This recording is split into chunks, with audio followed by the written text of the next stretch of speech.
अपने चित्तौड़गढ़ को पढ़ रहे थे। अरे बैठ जाओ, देखिए शांति से फटाफट देखिए।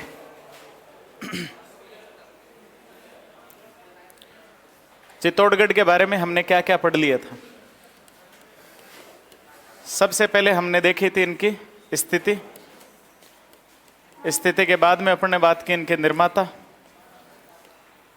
निर्माता के साथ अपन ने बात की इनके कथन, और कथन के साथ हमने क्या देखा था, उपनाम। उपनाम के अलावा अपन ने देखा था इनका ऐतिहासिक पक्ष। उसके बाद में मैंने अपन ने बात की इनके प्रवेश द्वार, और हाँ वो ऐतिहासिक पक्ष में आगे ऐसा क्या ना, प्रवेश द्वार के बाद में कल अपन ने लास्ट बात कर ली थी चित्तौड़ की प्रमुख छतरियों के बारे में। और आज अपन बात करेंगे चित्तौड़ में स्थित जो प्रमुख मंदिर। ठीक है, लगाओ हेडिंग, चित्तौड़ दुर्ग में स्थित प्रमुख मंदिर। चित्तौड़ दुर्ग में स्थित प्रमुख मंदिर।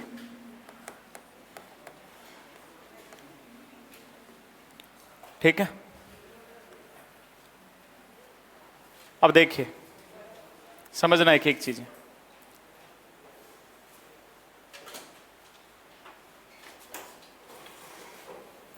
अपनी जिम्मेदारी इधर है, वो उनका काम है। देखो सबसे पहले विद्यार्थियों एक मंदिर आता है, कौन सी माता का, बाण माता का। बाण माता के अलावा इसी चित्तौड़ के दुर्ग में हमें एक दूसरी माता का और मंदिर मिलता है जिसका क्या नाम है, बिरवड़ी माता। और इसी बिरवड़ी माता को हम तीसरा क्या नाम देते हैं, अन्नपूर्णा माता। ठीक है, इसी चित्तौड़ दुर्ग में हमें एक और माता का मंदिर मिलता है, और वो कौन सी माता है, कालिका माता। इसी चित्तौड़ दुर्ग में हमें विद्यार्थियों एक और मंदिर मिलता है, और वो मंदिर किसका है, तुलजा भवानी। अब देखो एक एक देवियों के बारे में बात करें ना। ये जो बाण माता है, ये बाण माता विद्यार्थियों गुहिल शासकों की कैसी देवी है, जबकि बिरवड़ी माता ये कैसी हैं, आराध्य देवी। कालिका माता का जो मंदिर है ये विद्यार्थियों मूलतः सूर्य मंदिर है, और ध्यान रहे ये राजस्थान का ही नहीं, ये सॉरी मेवाड़ का ही नहीं, राजस्थान का सबसे प्राचीनतम सूर्य मंदिर है।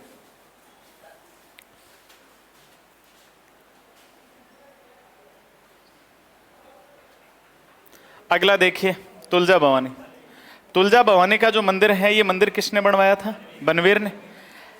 तुलजा भवानी मेवाड़ की देवी नहीं है, ये मूलतः एक मराठा छत्रपति की देवी है जिनका क्या नाम है, शिवाजी। बात समझे। तो पहले हमने कौन सा मंदिर देखा, बाण माता, दूसरा बिरवड़ी माता।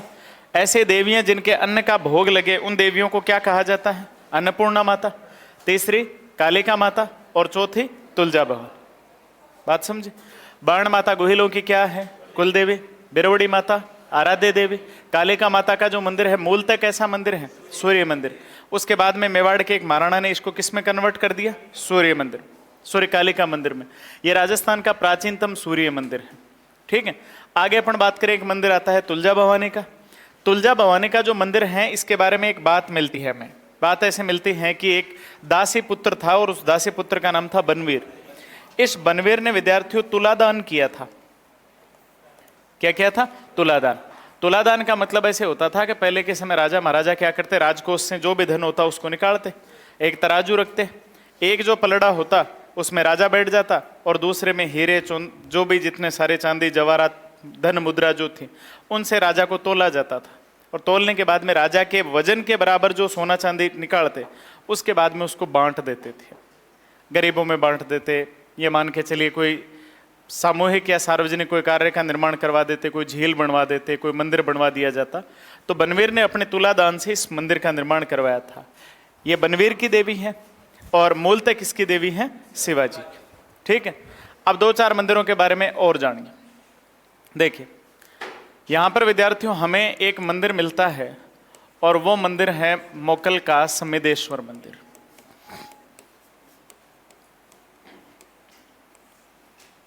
कौन सा मंदिर, मोकल का समिदेश्वर मंदिर। समझिए इस मंदिर के बारे में थोड़ी बात करें। आपने इतिहास में पढ़ रखा होगा, मालवा का एक शासक था विद्यार्थियों जिसका नाम था मुंज परमार। मुंज परमार मेवाड़ पर अटैक करता है, और मेवाड़ पर अटैक करने के बाद में यहाँ पर अपने भतीजे को छोड़कर जाता है, और उस भतीजे का क्या नाम था? भोज परमार। और इसी भोज परमार ने विद्यार्थियों एक मंदिर बनवाया, और ये मंदिर कौन सा है? त्रिभुवन नारायण मंदिर। ठीक है। आगे चलकर मेवाड़ का एक महाराणा आता है जिसका क्या नाम है? मोकल। मोकल इसी त्रिभुवन नारायण मंदिर को किस में कन्वर्ट करवा देता है? समेदेश्वर। ठीक है। आगे अपन और बात करें विद्यार्थियों, यहां पर हमें एक मंदिर और देखने को मिलता है, और वो मंदिर मिलता है श्याम पार्श्वनाथ का मंदिर। किसका मंदिर? श्याम पार्श्व। मेवाड़ के एक महाराणा थे जिनका नाम था रावल तेज सिंह। क्या नाम था? रावल तेज सिंह। रावल तेज सिंह के पत्नी हुआ करते थे जिसका नाम था जयतल देवी। क्या नाम था? जयतल देवी। जयतल देवी ने इस मंदिर का निर्माण करवाया था। ठीक है। आगे अपन और बात करते हैं।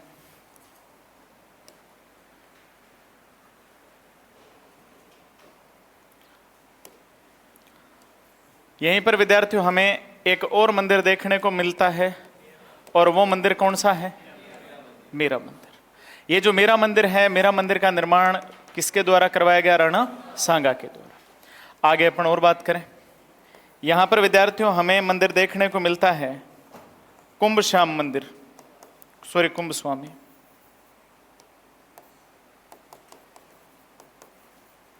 यहां पर हमें कौन सा मंदिर देखने को मिलता है?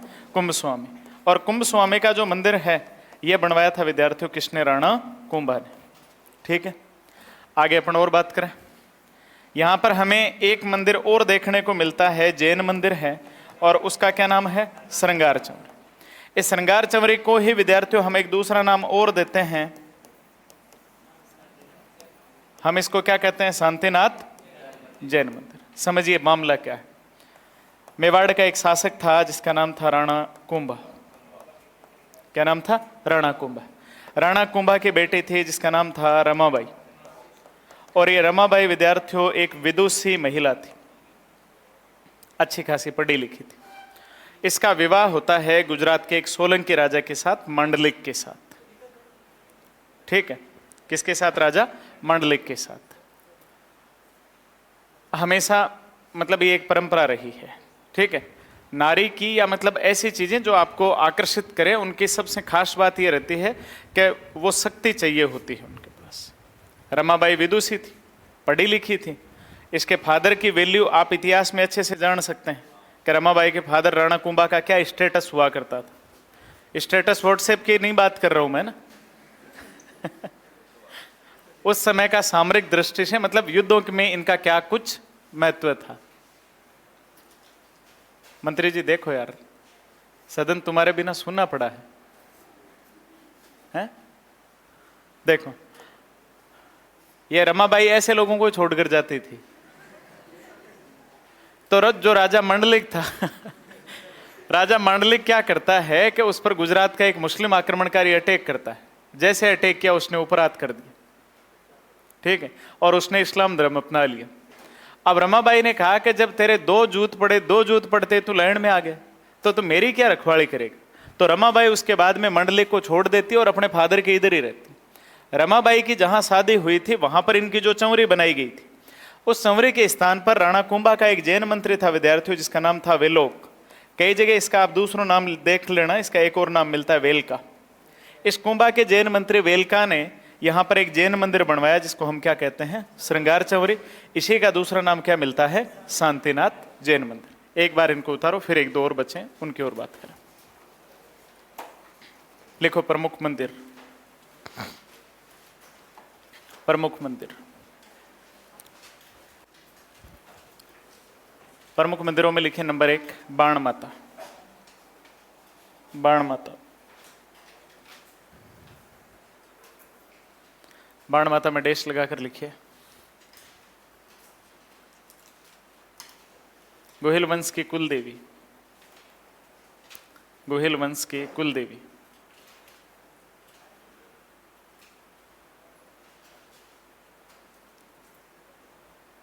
उससे नीचे लिखो बिरवड़ी ओब्लिक अन्नपूर्णा माता। बिरवड़ी ओब्लिक अन्नपूर्णा माता। बिरवड़ी ओब्लिक अन्नपूर्णा माता। इसमें डैश लगा के लिखिए गोहिल वंश की आराध्य देवी, गोहिल वंश की आराध्य देवी।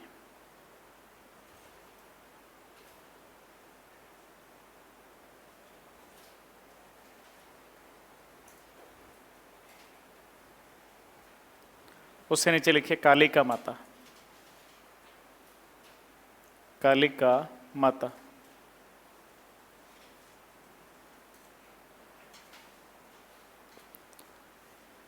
कालिका माता में लिखिए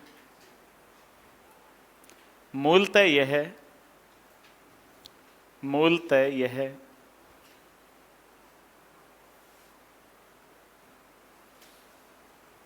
सूर्य मंदिर था, मूलतः यह सूर्य मंदिर था जो कि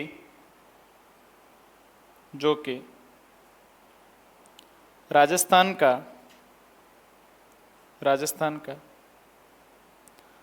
प्राचीनतम सूर्य मंदिर था, राजस्थान का प्राचीनतम सूर्य मंदिर था।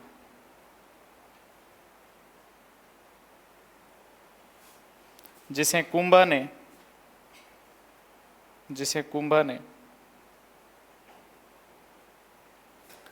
देवी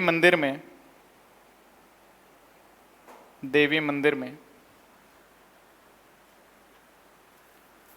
परिवर्तित करवा दिया, देवी मंदिर में परिवर्तित करवा दिया।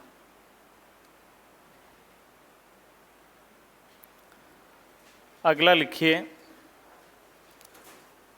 तुलजा भवानी मंदिर, तुलजा भवानी मंदिर। डैश लगा के लिखना मूलतः यह मराठा छत्रपति, मूलतः यह मराठा छत्रपति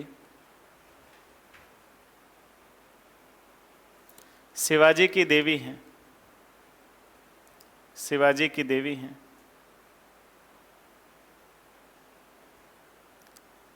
जिसका मंदिर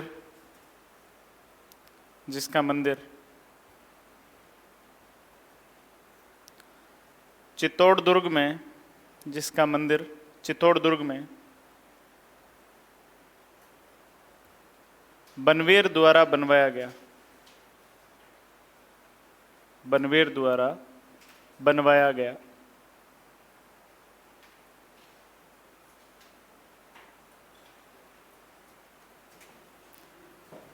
अगला लिखो श्रृंगार चौरी, श्रृंगार चौरी।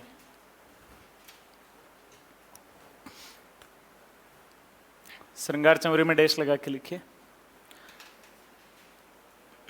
मूल रूप से यह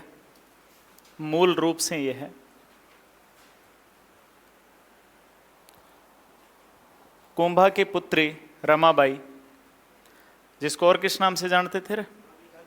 वागीश्वरी। कुंभा की पुत्री रमाबाई, कोष्टक में लिखना वागीश्वरी।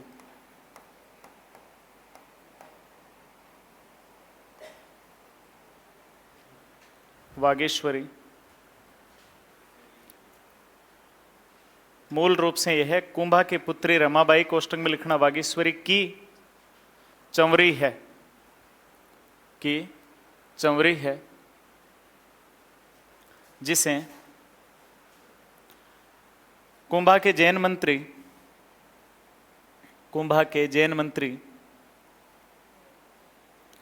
वेलोक ओब्लिक वेलका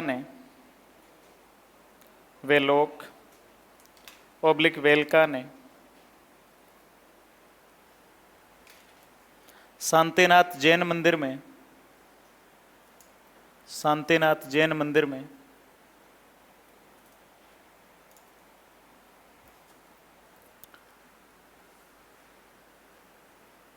परिवर्तित कर दिया, शांतिनाथ जैन मंदिर में परिवर्तित कर दिया। ठीक,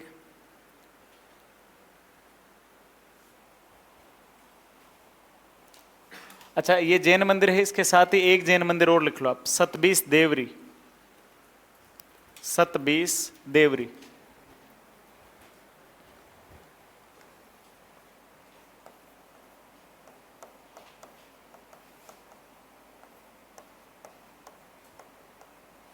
लिखिए 27 जैन तीर्थंकर, सॉरी 24 जैन तीर्थंकर, 24 जैन तीर्थंकरों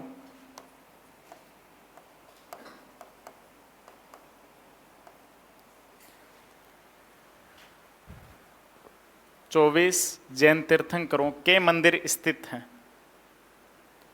के मंदिर स्थित हैं। संख्या कितनी है इनकी? अरे कुछ नहीं, सीधा सा लिखना, 27 देवरी डैश लगाकर लिख दो, 24 जैन तीर्थंकरों के मंदिर है, बस। अगला लिखिए कुंभ श्याम मंदिर।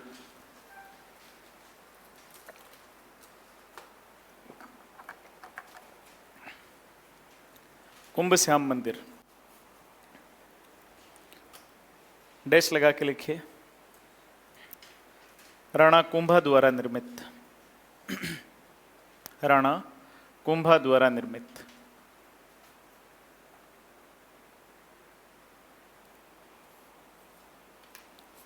उससे नीचे लिखिए मीरा मंदिर, मीरा मंदिर। मीरा मंदिर में डैश लगा के लिखिए, राणा सांगा द्वारा निर्मित, राणा सांगा द्वारा निर्मित। उससे नीचे लिखिए श्याम पार्श्वनाथ का मंदिर, श्याम पार्श्वनाथ का मंदिर।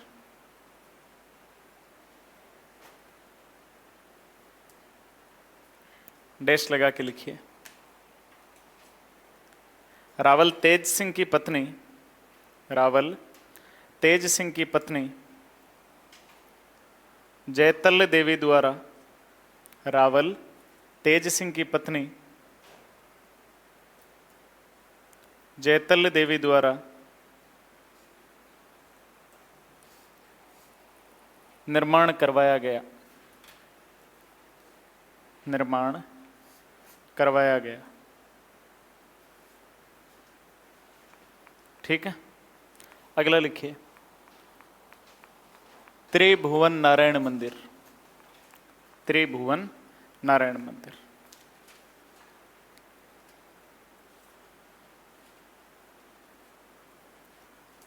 ठीक है, एरो बनाकर लिखिए मालवा शासक मुंज परमार के भतीजे, मालवा शासक मुंज परमार के भतीजे भोज परमार द्वारा, भोज परमार द्वारा इस मंदिर का, इस मंदिर का निर्माण करवाया गया। मालवा शासक मुंज परमार के भतीजे भोज परमार द्वारा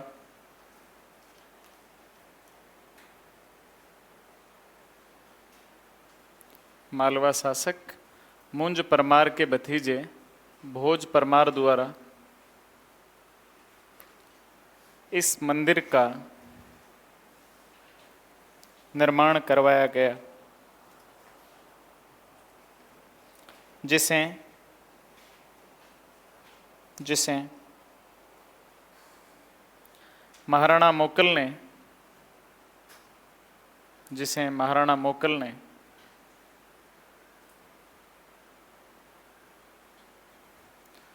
पुनर्निर्मित करवाकर, पुनर्निर्मित करवाकर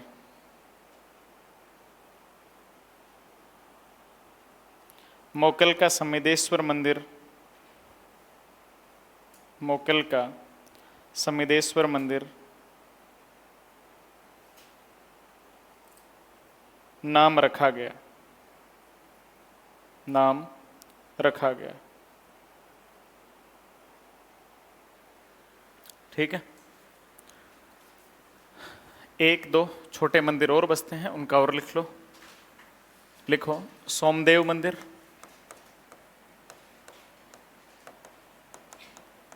ये रेट वाला स्टार लगा लेना भाई इसके आगे,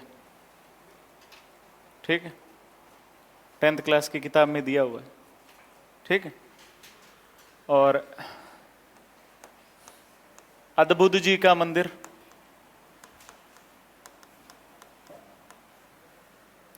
और एक लिखो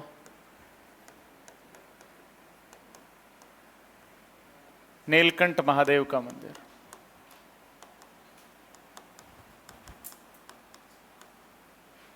नीलकंठ महादेव का मंदिर,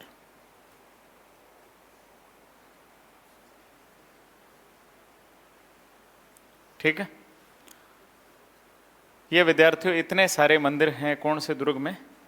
चित्तौड़ दुर्ग। एक एक वापस देख लो। पहला मंदिर कौन सा आता है? गोहिल वंश के, अरे बोलो नंबर 2, इसका दूसरा नाम गोहिल वंश के। नंबर 3 कौन सी माता?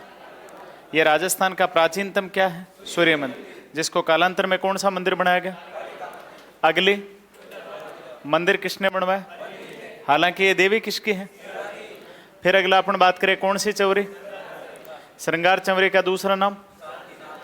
कुंभा की बेटी थी जिसका क्या नाम था? विदुषी होने के कारण क्या कहलाती है? उसके विवाह की क्या थी? कुंभा का जैन मंत्री क्या बनवा देता है? यहीं पर अगर अपन बात करें एक और जैन मंदिर हमें देखने को मिलता है जिसका क्या नाम है? सतबीस देवरी। आगे बात करें राणा कुंभा ने कौन सा मंदिर बनवाया? कुंभश्याम। मेरा मंदिर किसने बनवाया? श्याम पार्श्वनाथ मंदिर। त्रिभुवन नारायण मंदिर का निर्माण और समिदेश्वर मंदिर का निर्माण मोकल। दोनों मंदिर एक ही हैं। पहले मंदिर किसने बनवाया? भोज परमार ने। फिर मंदिर किसने बनवाया? मोकल।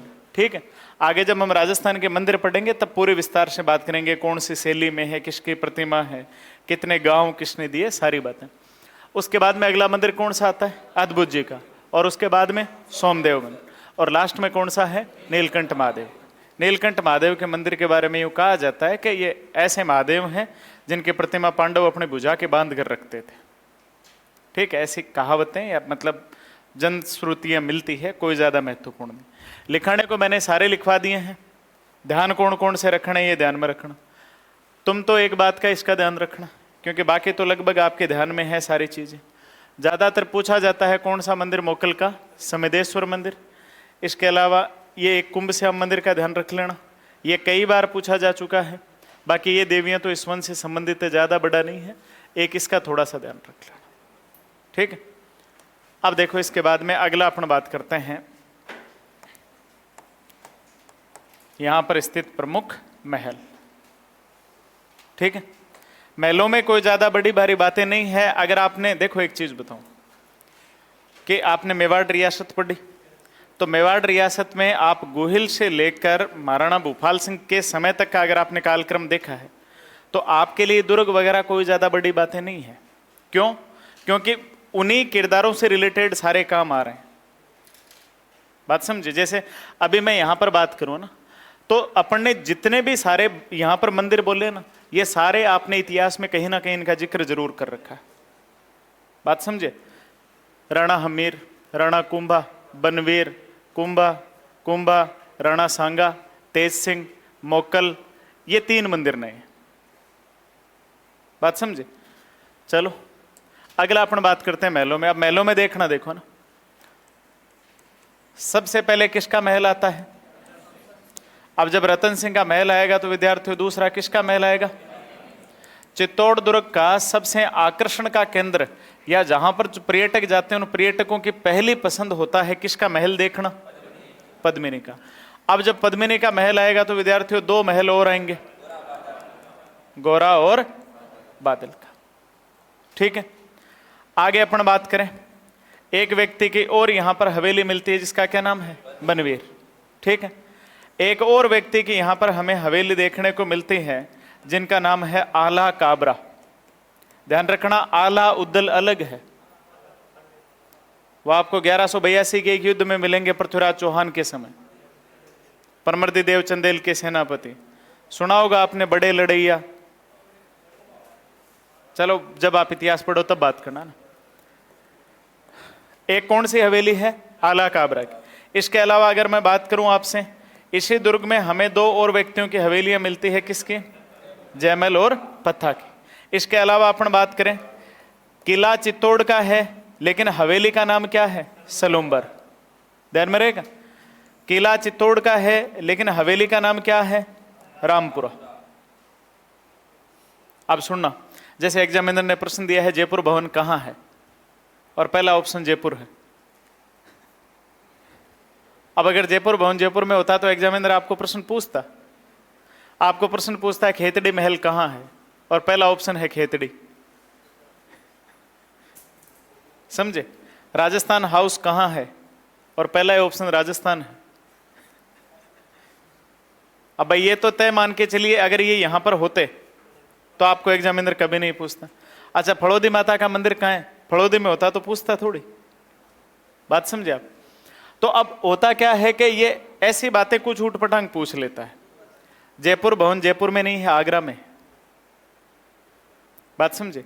खेतड़ी महल खेतड़ी में नहीं है, झुंझुनू में। राजस्थान हाउस में राजस्थान में नहीं है, दिल्ली में है। बात समझे? तो जगह का क्या नाम है? सलूम्बर, और दूसरी जगह का क्या नाम है? रामपुरा। जबकि इनकी हवेलियां कौन से दुर्ग में है? चित्तौड़ में। ठीक है, अब अपन बात करते हैं, इसी दुर्ग में विद्यार्थियों हमें महल मिलते हैं राणा कुंभा के। अब इतनी बातें अगर आपको याद रहती है तो ठीक बात है, अगर नहीं रहे तो आप अगली बात जरूर थोड़ी ढंग से ध्यान में रखना। विद्यार्थियों, यहां पर एक महल आता है और उस महल को कहते हैं कंवरपदा का महल। कौन सा महल? कंवरपदा का महल। थोड़ा ऐतिहासिक महत्व जानते हैं फिर आगे बढ़ते हैं। यह कुंभा के महलों का ही एक भाग है। जो कुंभा का महल है उसी का एक पार्ट है। कौन से महल? कंवरपदा के महल। इन कंवरपदा के महलों का निर्माण करवाया है मेवाड़ के शासक राणा सांगा ने। और राणा सांगा ने ये महल बनवाए थे किसके लिए?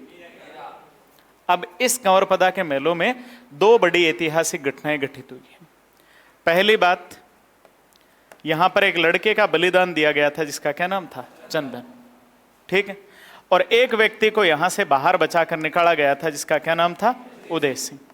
और इसी उदय सिंह के बारे में कर्नल जेम्स टोड कहते हैं कि यदि राणा सांगा और प्रताप के बीच में उदय सिंह नहीं होता तो मेवाड़ का इतिहास स्वर्णिम अक्षरों में लिखा जाता। सुयोग्य पिता का अयोग्य पुत्र किसको कहा जाता है? उदय सिंह को। बात समझे? हालांकि कुछ जो तार्किक विश्लेषक है वो कहते हैं कि उदय सिंह जैसा कोई शासक नहीं था जिसने उस समय में उतनी विपरीत परिस्थितियों में मेवाड़ को मैनेज करके रखा। लेकिन अपने जैसे मान के चलो जो यंग ब्लड है वो थोड़ा सा भी मान के चलते हैं कि इसको चाबियां नहीं भिजवानी थी, इसको वो समझौते नहीं करने थे, ये सब चलता रहता है। तो कौन से महल है? कंवरपदा के महल। ये सांगा द्वारा मीराबाई के लिए बनवाए गए थे। इन्हीं महलों में चंदन का बलिदान दिया गया था। इन्हीं महलों से किसको जीवित निकाला गया था? उदय सिंह को। यहीं पर किसको मारा गया था? ये तो आप पढ़ लेना। लिखो एक बार,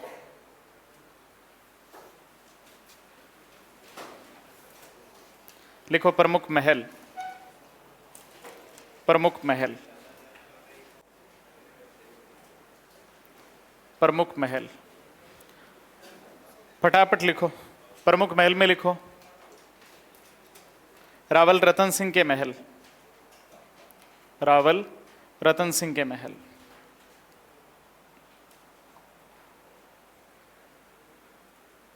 रावल रतन सिंह के महल। उससे नीचे लिखिए रानी पद्मिनी का महल। रानी पद्मिनी का महल। पद्मिनी के महल में डैश लगाकर लिखिए चित्तौड़ दुर्ग का मुख्य आकर्षण। चित्तौड़ दुर्ग का मुख्य आकर्षण।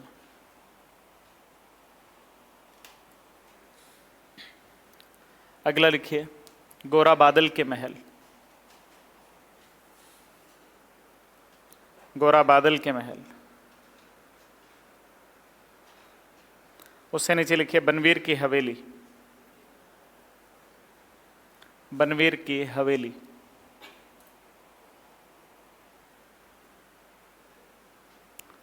उससे नीचे लिखिए आला काबरा की हवेली। धीरे बोले।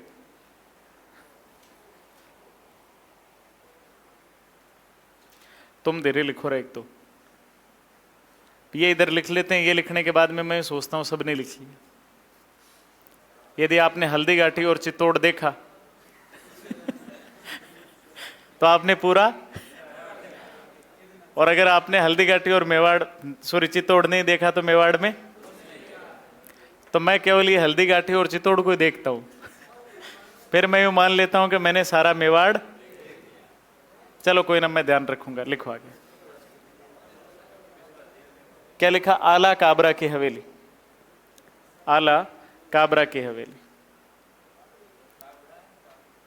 काबरा है काबरा। उससे नीचे लिखिए जयमल फत्ता की हवेलियां। जयमल फत्ता की हवेलियां, जयमल फत्ता की हवेलियां। उससे नीचे लिखना सलूम्बर की हवेली। सलूम्बर की हवेली। उससे नीचे लिखो रामपुरा की हवेली। रामपुरा की हवेली।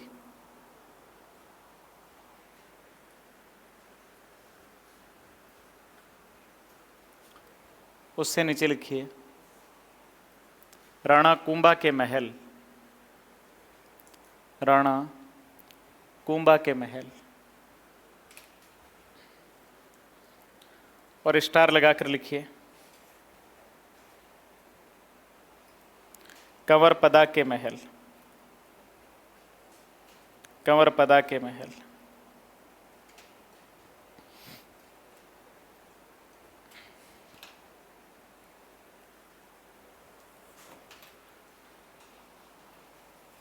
कंवर पदा के महलों में कुछ बातें लिखो आप लोग।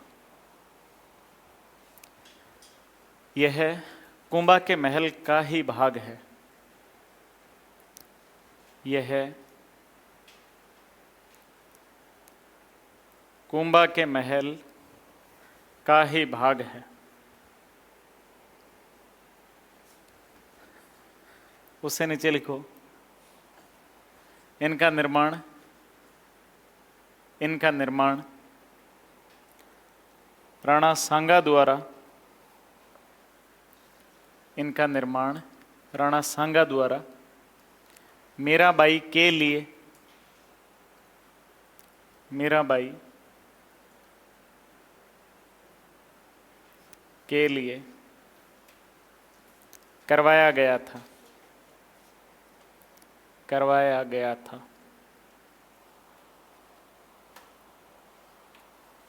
उससे नीचे लिखना चंदन का बलिदान, चंदन का बलिदान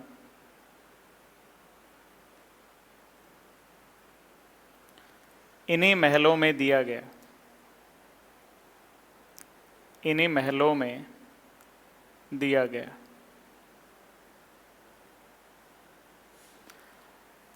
चंदन की मां कौन थी? पन्नाधाय थी। अच्छा, पन्नाधाय ने उदय सिंह को बचाने के लिए अपने बेटे का बलिदान दिया। ठीक, सही किया कि गलत? सही किया। अच्छा, कौन कौन कह रहे हैं सही किया?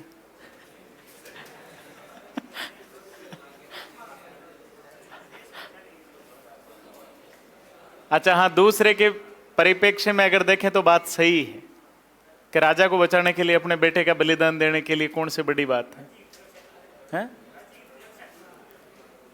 लेकिन ध्यान रखना, मेरी बात सुनो ना, बातें मत करो।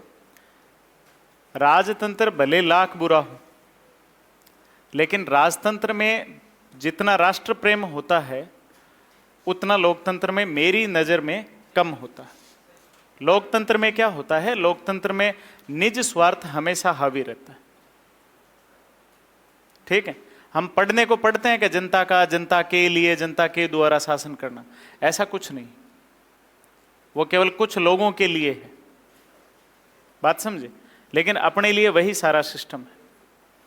तो राजतंत्र में जो राष्ट्र प्रेम होता था, मेरी नजर में मैं ऐसा मान के चलता हूं कि आप इतिहास में से खूब नायाब उदाहरण देखेंगे। एक महिला अपने सुहाग को खुद मतलब तलवार से टुकड़े टुकड़े कर देती।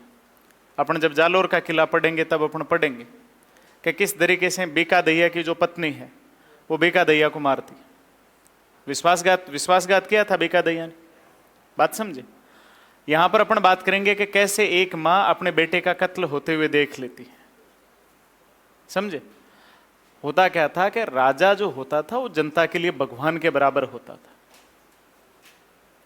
ठीक है, आज हम में से मान के चलो, मैं ऐसा नहीं है कि मैं किसी राजनीतिक पार्टी से संबंध रखता हूं, लेकिन हम भारत का जो भी मतलब लोकतांत्रिक पद पर बैठा है हम उसको आसानी से गाली दे सकते हैं बहुत अच्छे शब्द से। आज के समय तो आपके पास ये है, आप जब चाहो तब पॉपुलर हो जाओ।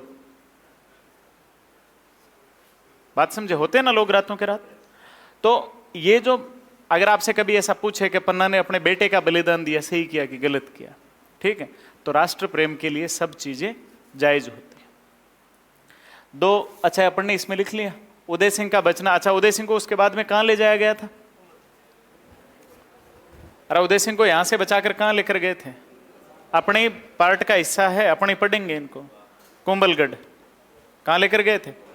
और कुंभलगढ़ में किसके सहयोग से लेकर गए थे? यहां से केरत बारी के सहयोग से।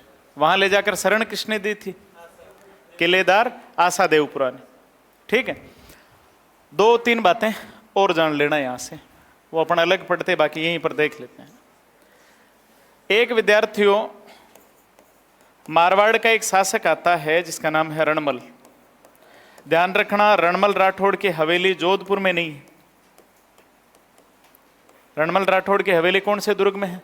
चित्तौड़ दुर्ग। एक और आप ध्यान रखना जो बड़ा महत्वपूर्ण है, नवलखा भंडार। कौन सा है? नवलखा भंडार। इस नवलखा भंडार का जो निर्माण है वो विद्यार्थियों किसके द्वारा करवाया गया था? बनवीर के द्वारा। ये दो बातें और लिख लो, फिर अपन आगे बढ़े। लिखो, रणमल राठौड़ की हवेली, रणमल राठौड़ की हवेली।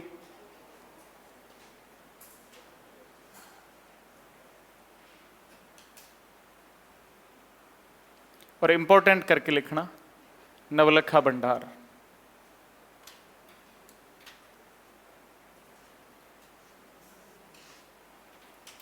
नवलखा भंडार डैश लगा के लिखना, बनवीर द्वारा निर्मित। बनवीर द्वारा निर्मित। आगे अपन पढ़ेंगे, ठीक है, तोप भी आएगी, दरवाजा भी आएगा, खूब सारे नवल नाम से आएंगे, पढ़ते रहेंगे। नीचे लिखिए प्रमुख तालाब। प्रमुख तालाब।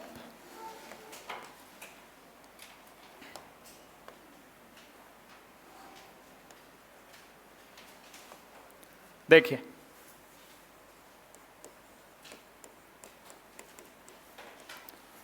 सबसे पहला हमें एक तालाब मिलता है चित्रांगमोरी तालाब। ठीक है, दूसरा हमें मिलता है पद्मिनी कुंड।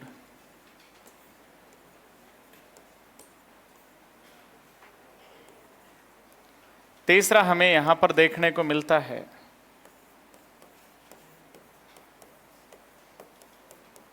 रत्नेश्वर तालाब। लिखते रहो साथ के साथ।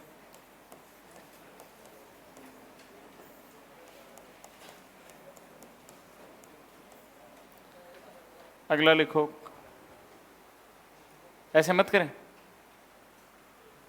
तालाब, तालाब में लिखो नंबर 1 चित्रांगमोरी तालाब, नंबर 2 पद्मिनी कुंड, नंबर 3 रत्नेश्वर तालाब, नंबर 4 कुकड़ेश्वर तालाब।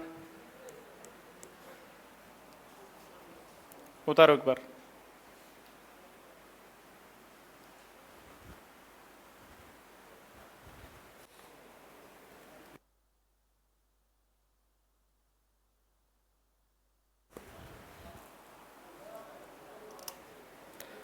चलो इसमें आप आगे लिखो। ये चारों उतार लिए ना आपने? उतारो फिर फटाफट।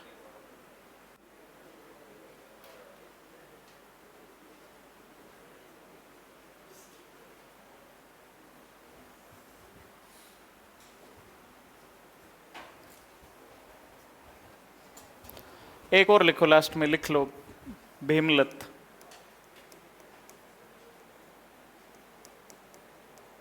भीमलत तालाब। 5 लिख लेना पर्याप्त है।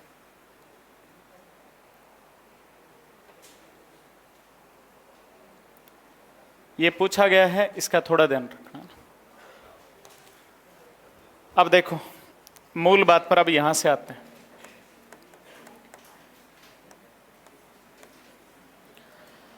देखिए चित्तौड़ के दुर्ग में हमें 2 स्तंभ देखने को मिलते हैं। पहला एक जो स्तंभ आता है उसको हम कहते हैं विजय स्तंभ, और दूसरा हम एक जो स्तंभ देखेंगे उसका नाम है जैन कीर्ति स्तंभ।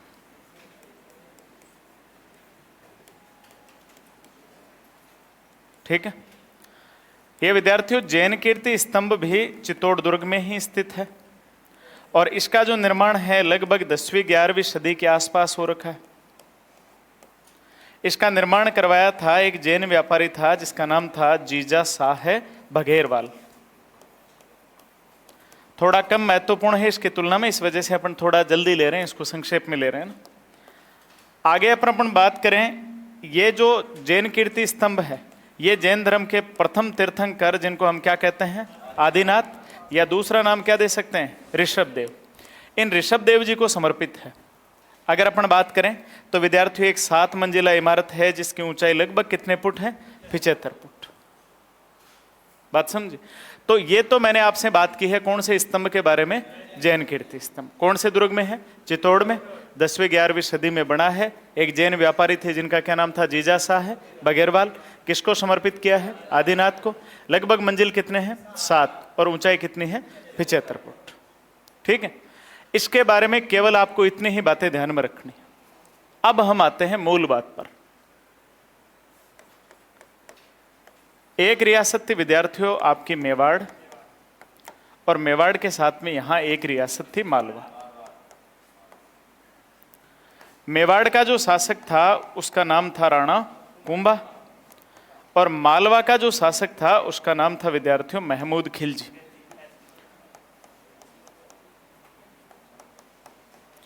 मालवा में 2 महमूद खिलजी हुए, एक महमूद खिलजी फर्स्ट और एक महमूद सेकंड। दोनों में एक बात कॉमन है, दोनों 6 महीने तक चित्तौड़ के किले में बंदी बनाकर रखे गए थे। एक को रखा राणा कुंभा ने, एक को रखा राणा सांगा ने। बात क्लियर? अब मैं ज्यादा गहरे में नहीं लेकर जाऊंगा इतिहास में। इन दोनों के बीच में एक युद्ध होता है विद्यार्थियों, और वो युद्ध कौन सा होता है, और सारंगपुर का युद्ध कब होता है 1437। इस युद्ध में राणा कुंभा ने कौन सी रियासत को जीता, अर्थात किस शासक को जीता। युद्ध में राणा कुंभा के विद्यार्थियों क्या हुई, विजय। क्या हुई, विजय। अगर मैं विजय के स्थान पर जय लिखूं तो कोई आपत्ति नहीं। जब ये युद्ध में इसकी विजय हुई तो पूरे भारत भर में या राजस्थान भर में इसकी क्या फैली, कीर्ति। और इसी 1437 के सारंगपुर युद्ध विजय मान लो, या मालवा विजय मान लो, या महमूद खिलजी पर विजय मान लो, इसकी स्मृति में राणा कुंभा ने एक स्तंभ बनवाया। और वो स्तंभ कौन सा है, जय स्तंभ, विजय स्तंभ या कीर्ति स्तंभ। और इस स्तंभ का निर्माण करवाया था इसने 1440 से लेकर 1448। बात समझे? उधर वाला मैटर सारा अलग है, वो जैनों का है, ये भगवान विष्णु को समर्पित होगा। बात समझे? वो 10वीं 11वीं सदी में बना है, ये 15वीं सदी में बनेगा। वो 7 मंजिला है, ये 9 मंजिला है। उसकी ऊंचाई 75 फुट है, इसकी ऊंचाई लगभग 122 फुट है। वो आदिनाथ को समर्पित है, ये विष्णु भगवान को समर्पित रहेगा। बात समझ गए? तो ध्यान रखना, चित्तौड़ के किले में 2 कीर्ति स्तंभ है, एक जैन कीर्ति स्तंभ है और दूसरा कीर्ति स्तंभ, जिसको हम विजय स्तंभ या जय स्तंभ भी कहते हैं। अब हमें जो बातें करनी है वो कौन से स्तंभ के बारे में करनी है, विजय स्तंभ के बारे में। ठीक है, समझिए।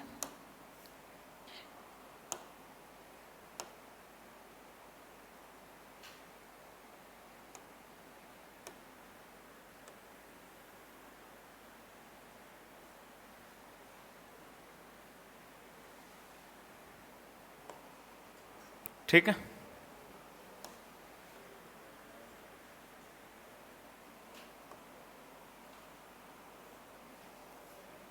अब देख लेना सीधे सीधे तौर पर। विद्यार्थियों इसका जो आधार है, इस आधार की चौड़ाई है लगभग कितने फुट? 30 फुट। ठीक है, बात करें इसमें कुल जो मंजिल है उन मंजिलों की संख्या कितनी है? 9। अब पहली बात, 9 मंजिल ही क्यों रखी गई? क्योंकि ये जो 9 मंजिल है ये नवनिधियों के प्रतीक। जब अपने घर में छोटा बच्चा पैदा होता है तो उसके ग्रह वगैरह नक्षत्र वगैरह मिलाए जाते हैं, कुंडली वगैरह बनवाई जाती है, उस समय निधि वगैरह ये योग सारा सिस्टम देखा जाता है।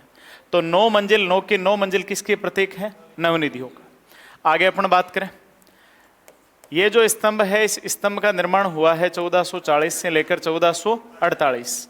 लगभग कितने वर्ष का समय लगा है? 8 वर्ष का। मंजिल कितनी बनी है? 9। ठीक है, और अपन बात करें, कुंभा ने इसमें जिन जिन लोगों का सहयोग लिया है उनका नाम है जेता, नापा, पोमा और एक कौन सा आता है? पुंजा। ठीक है, इसका निर्माण समझाना है थोड़ा सा टेढ़ा काम है, बाकी तो ज्यादा कुछ नहीं है ना। बनवाया किसने है? राणा कुंभा ने। कब से लेकर कब तक? कितने वर्षों में बना? कितने मंजिल का बना? इसके वास्तुकार कौन थे? जेता, नापा, पोमा, पुंजा। इसकी जो आकृति है वो आकृति विद्यार्थियों कैसे है? डमरू जैसी। इसका जब प्रारंभ में निर्माण हुआ तो इसकी जो ऊंचाई है लगभग कितनी थी? आगे चलकर इसका जो पुनर्निर्माण करवाता है मेवाड़ का एक महाराणा, और उस महाराणा का क्या नाम था? स्वरूप सिंह। उस समय इसकी 2 मंजिल वापस बनवाई गई, 8वीं और 9वीं। उसके बाद में इसकी जो ऊंचाई है वो लगभग कितनी बची? 120। इसमें अपने को ऊपर तक जाने के लिए विद्यार्थियों कुल कितनी सीढ़ियों की जरूरत पड़ती है? 157। ठीक है, अगर उस समय के वैल्यूएशन के अकॉर्डिंग अपन देखें तो इस पर विद्यार्थियों लगभग जो खर्चा हुआ है वो कितने लाख का हुआ है? 90 लाख का। ठीक है, आज तो अपन क्वेश्चन कैसे शेयर मार्केट की तरह अप एंड डाउन करेंगे। ठीक है, अब एक एक चीजें वापस समझना है ना। सबसे पहले निर्माण किसने करवाया? कब से कब तक? कितने वर्षों में? कितने मंजिल? वास्तुकार कौन? अच्छा, आकृति कैसे है?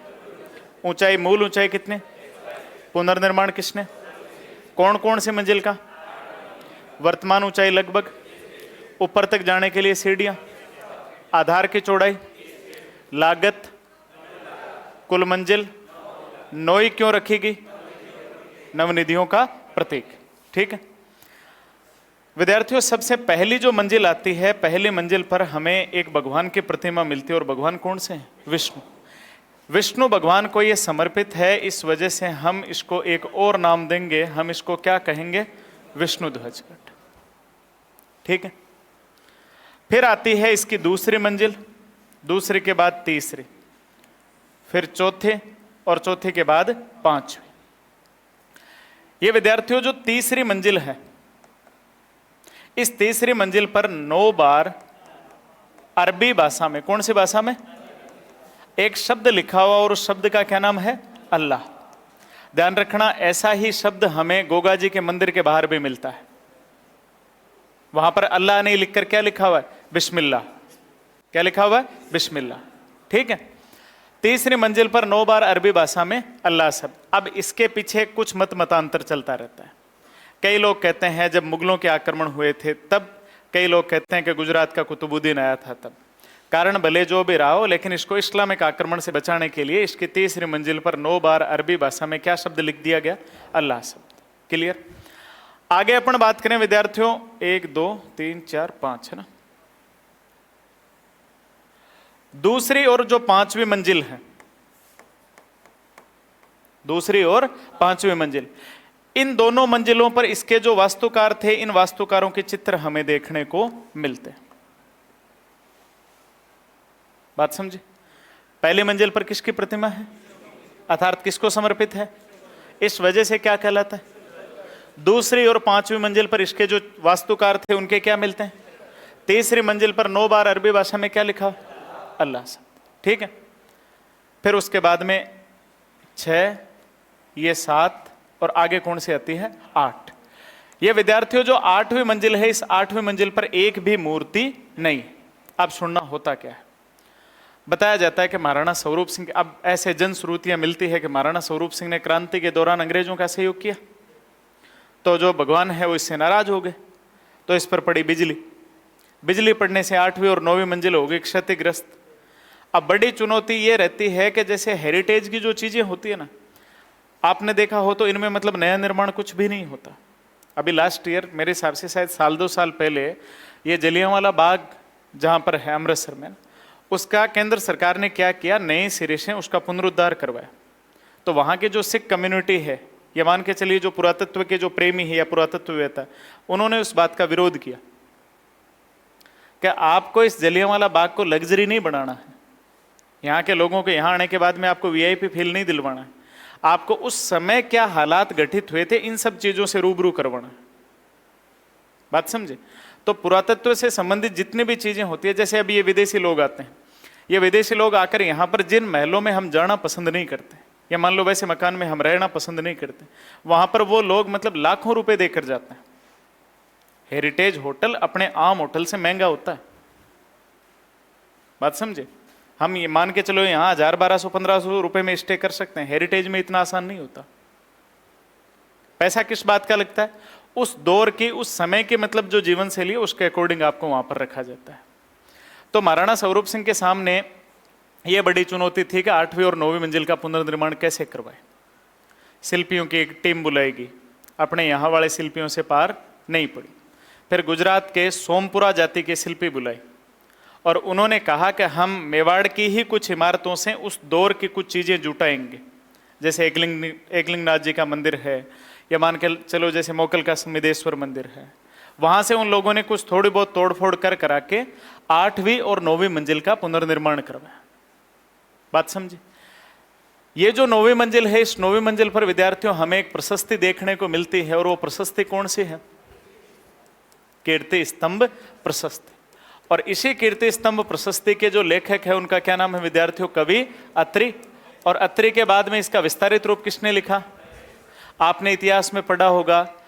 इसी कीर्ति स्तंभ प्रशस्ति में राणा हम्मेर को विद्यार्थियों क्या नाम दिया गया है? विषमगाठी पंचानन। अर्थात विकट परिस्थितियों में किसकी भांति लड़ता है? शेर की भांति। एग्जामिनर किसी भी हद तक जा सकता है, उसने ऐसा नहीं दिया विषमगाठी पंचानन, उसने पूछा है निम्नलिखित में से किस शासक के बारे में कहा जाता है कि विकट परिस्थितियों में सिंह के सदृश लड़ता है? समझ गए? विषम का मतलब होता है विकट, गाठी का मतलब होता है परिस्थिति, पंचानन के 2-3 पर्यायवाची होते हैं, यहां पर अपन पंचानन का लेंगे शेर। बात समझे? तो ये ऐसे करके आपकी टोटल कितनी मंजिल होती है? 9। वापस समझिए, हम विद्यार्थियों कौन से स्तंभ के बारे में बात कर रहे हैं? यह विजय स्तंभ महाराणा कुंभा ने बनवाया। 2 रियासतें मेवाड़ और मालवा। कौन सा युद्ध होता है? कब होता है? इसमें महाराणा कुंभा ने किस रियासत को जीता? किस युद्ध को जीता? किस शासक को जीता? युद्ध में महाराणा कुंभा की क्या हुई? चारों तरफ क्या फैली? अगर दूसरा नाम दे तो इसे मालवा विजय, सारंगपुर विजय या महमूद खिलजी पर विजय की स्मृति में राणा कुंभा ने एक इमारत बनवाई जिसका क्या नाम है? विजय स्तंभ। विजय स्तंभ का निर्माण कब से कब तक? कितने वर्षों में? कितने मंजिल? वास्तुकार, आकृति, ऊंचाई, पुनर्निर्माण, कौन कौन सी मंजिल? वर्तमान ऊंचाई, कुल सीढ़ियां, आधार की चौड़ाई, लागत, कुल मंजिल, किनके प्रतीक है, किसको समर्पित है, इस वजह से क्या कहलाता है? पहली इमारत पर किसकी प्रतिमा है? दूसरी और 5वीं मंजिल पर वास्तुकारों के क्या है? तीसरी मंजिल पर 9 बार अरबी भाषा में, 8वीं मंजिल पर एक भी मूर्ति, 9वीं मंजिल पर कौन सी प्रशस्ति जिसके प्रारंभिक लेखक पूर्ण करने वाले? इसमें राणा हम्मीर को क्या कहा गया है? विषमगाठी पंचानन। और किन 2 मंजिल का पुनर्निर्माण करवाया गया था? 8वीं और 9वीं मंजिल का। ठीक है, अब हम बात करते हैं इसके, किसी को कोई डाउट है इसमें? अब हम यहां से आगे बात करते हैं कि इसको किन किन नामों से जाना जाता है। अब वो नाम भी बड़े महत्वपूर्ण है, 10 नाम लिखेंगे अपन, ठीक है, जिनमें से आधे का आपको आते हैं, 2-4 मैं नहीं बता दूंगा। पहला इसे कहा जाता है विद्यार्थियों जय स्तंभ। दूसरा इसे कहा जाता है विजय स्तंभ। मैं कल भी आपको बता रहा था, आज भी बता देता हूं। एग्जामिनर को जब मजे लेने हो ना, वो ऐसे ही लेता है। वो आपको ये नहीं देखा कि सबसे बड़ा आवासीय किला कौन सा है, वो आपको देगा सबसे बड़ा लिविंग फोर्ट कौन सा। वो आपसे नहीं पूछेगा कि राजस्थान में हवा महल कहाँ है, वो पूछेगा राजस्थान में एयरपोर्ट कहाँ है। एयर का मतलब हवा, फोर्ट का मतलब किला, ठीक है, महल। ऐसे करके वो आपको प्रश्न, यहां से प्रश्न दे रखा है, वो बता दूं आपको ना। विक्ट्री टावर किसे कहते हैं? विजय का अंग्रेजी में क्या रूपांतरण होता है? विक्ट्री। अरे अपने जैसे ये जो लड़के मेरिट में आते हैं, मान के चलो छात्र संघ के चुनाव जीते हैं, जीते ऐसे करते हैं ना, ये किसका सेब बना? और इस वी का मतलब विक्ट्री। विक्ट्री का मतलब क्या होता है? विजय। और टावर का मतलब क्या होता है? स्तंभ। तो विद्यार्थियों हम इसको कहते हैं विक्ट्री टावर। रणकुंभा की मालवा युद्ध के पश्चात चारों तरफ क्या फैली थी रे? इस वजह से हम इसको कौन सा स्तंभ कहते हैं? कीर्ति स्तंभ।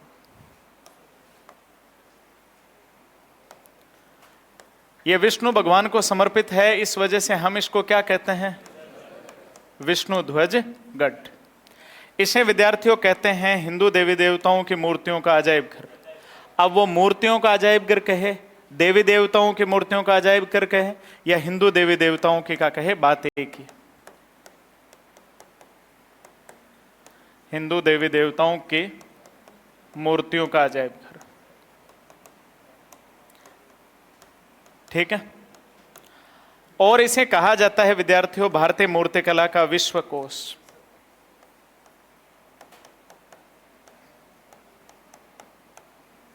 इसे क्या कहते हैं? भारतीय मूर्तिकला का विश्वकोश। एक चलो याद आ गई, आप ध्यान रखना। ये विष्णु ध्वजगढ़ इसको कहा था डॉक्टर उपेंद्र नाथ डे ने। किसने कहा था? डॉक्टर उपेंद्र नाथ डे ने। एक विद्यार्थियों इसे कहा जाता है भारतीय संगीत की चित्रशाला। बातें मत करो रे।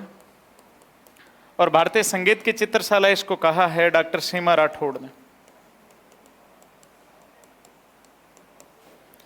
इसे कहा जाता है लोक जीवन का रंगमंच।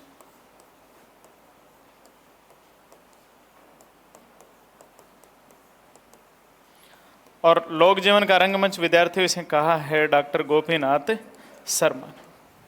और भी एक दो बसते हैं, वो मैं आपको लिखवा दूंगा। फिलहाल आप लिखना चालू करो। लिखो जैन कीर्ति स्तंभ। जैन कीर्ति स्तंभ। वो अबुल फजल ने बहुत सोच समझ कर कहा था, और मैंने भी आपको सबसे पहले वो कहावत इसी वजह से बताई थी, गढ़ तो चित्तौड़ बाकी सब गडैया। लिखो जैन कीर्ति स्तंभ। लिखिए स्थिति।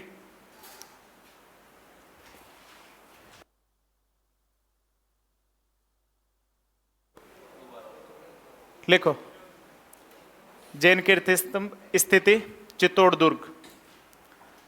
स्थिति चित्तौड़ दुर्ग। लिखो निर्माण 10वीं 11वीं सदी में। लिखने में थोड़ी फुर्ती कर लो यार। निर्माण 10वीं 11वीं सदी में। निर्माता निर्माता निर्माता में लिखिए जीजा साहेब बघेरवाल। जीजा साहेब बघेरवाल,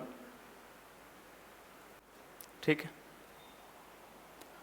उससे नीचे लिखिए समर्पित।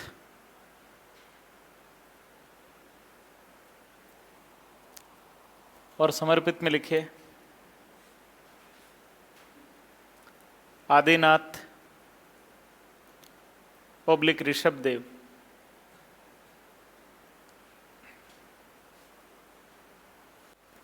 कुल मंजिल 7। कुल मंजिल 7। ऊंचाई लगभग 75 फुट। ऊंचाई लगभग 75 फुट। ठीक है, अगला लिखिए विजय स्तंभ। विजय स्तंभ,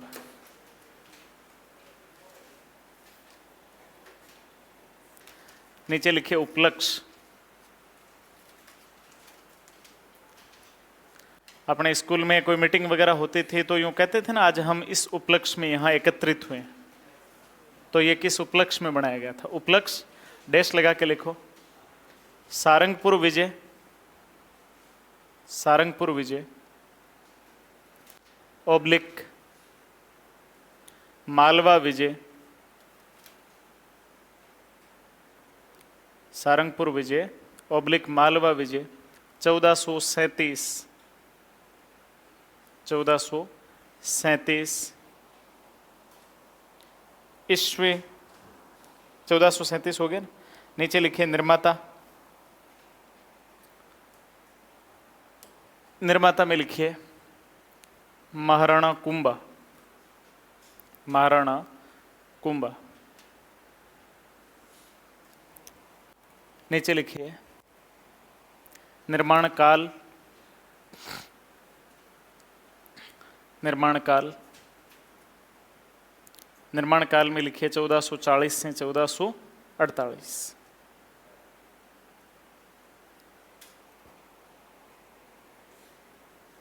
ठीक है, हम इसी तरीके से पढ़ेंगे इसको ना। जैसे अपन घर पर कोई मकान बनाते हैं और उसका भी कोई उद्देश्य होता है, उसको बनाने वाला कोई होता है, कब से लेकर कब तक बना होता है, फिर अपन कारीगर को पकड़ते हैं। नीचे लिखो वास्तुकार। वास्तुकार में लिखो जेता, नापा, पोमा, पुंजा। अब दिमाग में एक चीज आ रही होगी कि वो पंडित कहां मिलेगा जिसने इनके नाम निकाले थे। जेता, नापा, पोमा, पुंजा।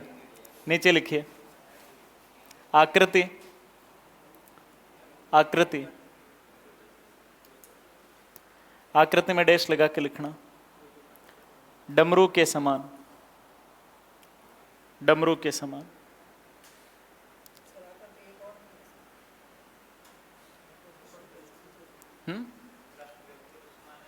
हवा महल की, हवा। ठीक है, हाँ पढ़ेंगे आगे सारी बातें। हाँ। लिखो आकृति डमरू के समान हो गया। नीचे लिखिए समर्पित। जब मैं यूं कह दूं ना भाई अब कंप्लीट हो गया, फिर पूछना आप समर्पित। समर्पित में लिखिए भगवान विष्णु को, भगवान विष्णु को।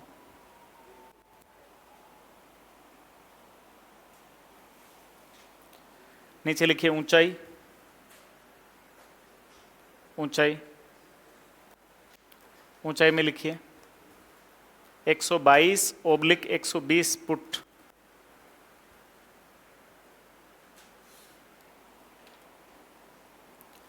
नीचे लिखिए आधार की चौड़ाई, आधार की चौड़ाई डैश लगाकर लिखिए 30 फुट, 30 फुट।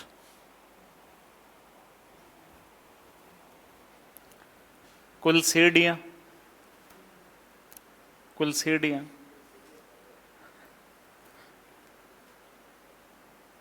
157, 157। ये गाइड वगैरह जो लिखते हैं ना, इनको अगर पुरातत्व विभाग यूं परमिशन दे देना, बोला तुम इसको खोल कर एक बार इसको तोड़ फोड़ कर इसकी ईंटें तक काउंट कर लो, ठीक है, तो आपको सीमेंट या चूने की क्वालिटी बता दे, बोला अल्ट्राटेक यूज हो रखी है, कौन सी सीमेंट यूज हो रखी। ठीक है, लिखो। अपने को अपने घर का नहीं पता, सच बता रहा हूं। अगर मैं आप में से किसी को पूछूं ना, बोला छत पर जाने में कितनी सीढ़ियां हैं, सोच कर बताएगा, अगर बताएगा तो कोई। इंक्लूड मी, मेरे सहित मैं मेरा खुद का बता रहा हूं। मेरे को खुद को नहीं पता कि मेरा जन्म मेरे घर के कौन से कमरे में हुआ था, लेकिन महाराणा प्रताप का पता है। लिखो कुल सीढ़ियां लिख ली 157। नीचे लिखिए कुल मंजिल, कुल मंजिल डैश लगा के लिखो 9, और 9 के कोष्टक में लिखना नव निधियों के प्रतीक, नव निधियों के प्रतीक।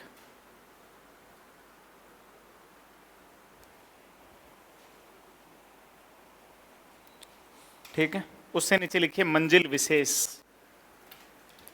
मंजिल विशेष किस मंजिल पर क्या है ये बातें करेंगे ना। मंजिल विशेष लिखो, प्रथम मंजिल पर, प्रथम मंजिल पर डैश लगा के लिखिए भगवान विष्णु की प्रतिमा, भगवान विष्णु की प्रतिमा। प्रथम मंजिल पर डैश लगा के लिखिए भगवान विष्णु की प्रतिमा। नीचे लिखिए दूसरी और पांचवी मंजिल, दूसरी और पांचवी मंजिल डैश लगा के लिखिए वास्तुकारों के चित्र, वास्तुकारों के चित्र।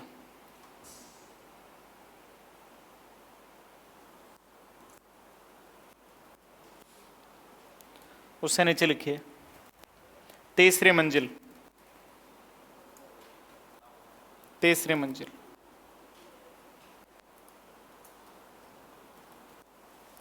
और तीसरी मंजिल में लिखिए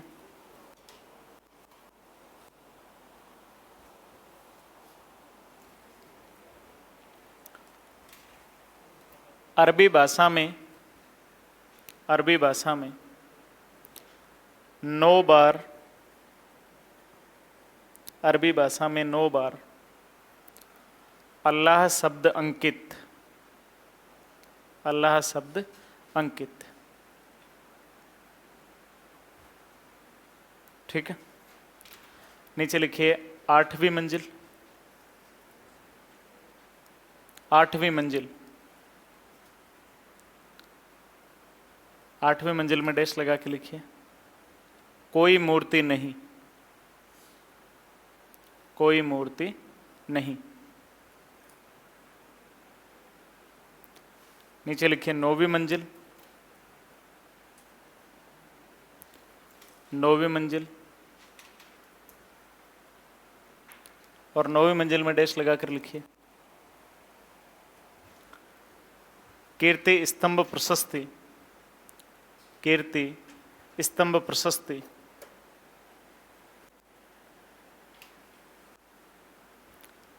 जहां आपने कीर्ति स्तंभ प्रशस्ति लिखा है वहां पर एरो बनाकर लिखना कवि अत्रि, कवि अत्रि व महेश भट्ट द्वारा। ठीक है, एरो बनाकर लिखना कवि अत्रि व महेश भट्ट द्वारा। एरो बनाकर लिखना राणा हमीर को, राणा हमीर को विषम घाटी पंचानन, विषम घाटी पंचानन कहा गया, कहा गया।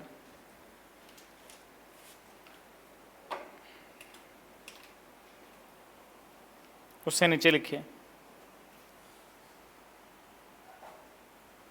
पुनर्निर्माण, पुनर्निर्माण और पुनर्निर्माण में लिखिए महाराणा स्वरूप सिंह द्वारा, महाराणा स्वरूप सिंह द्वारा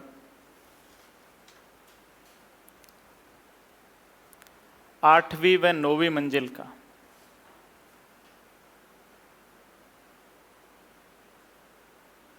8वीं व 9वीं मंजिल का।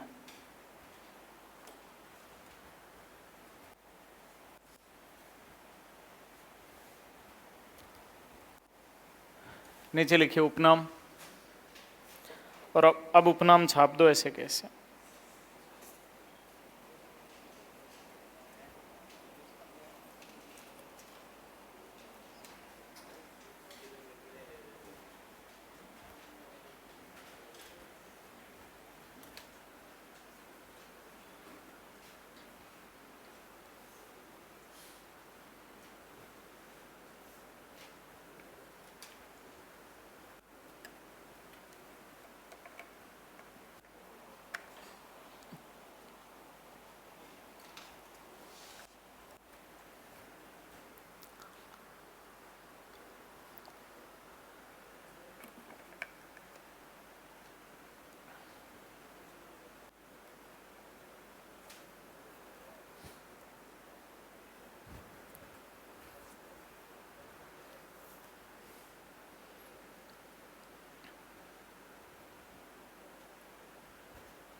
उतार लिया सभी ने?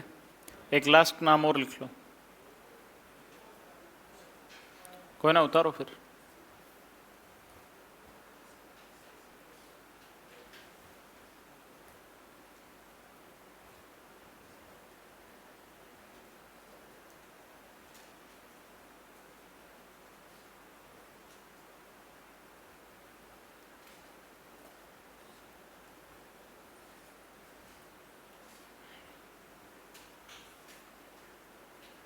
उतार लिया?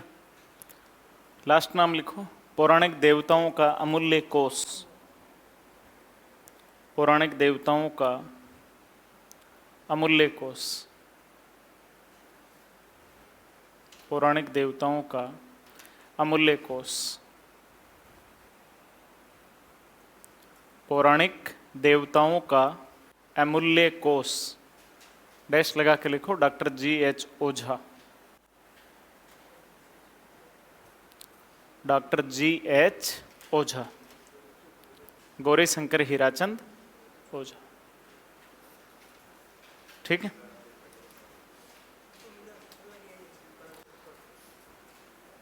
जूते पड़ेंगे तुम लोगों के, और कुछ नहीं।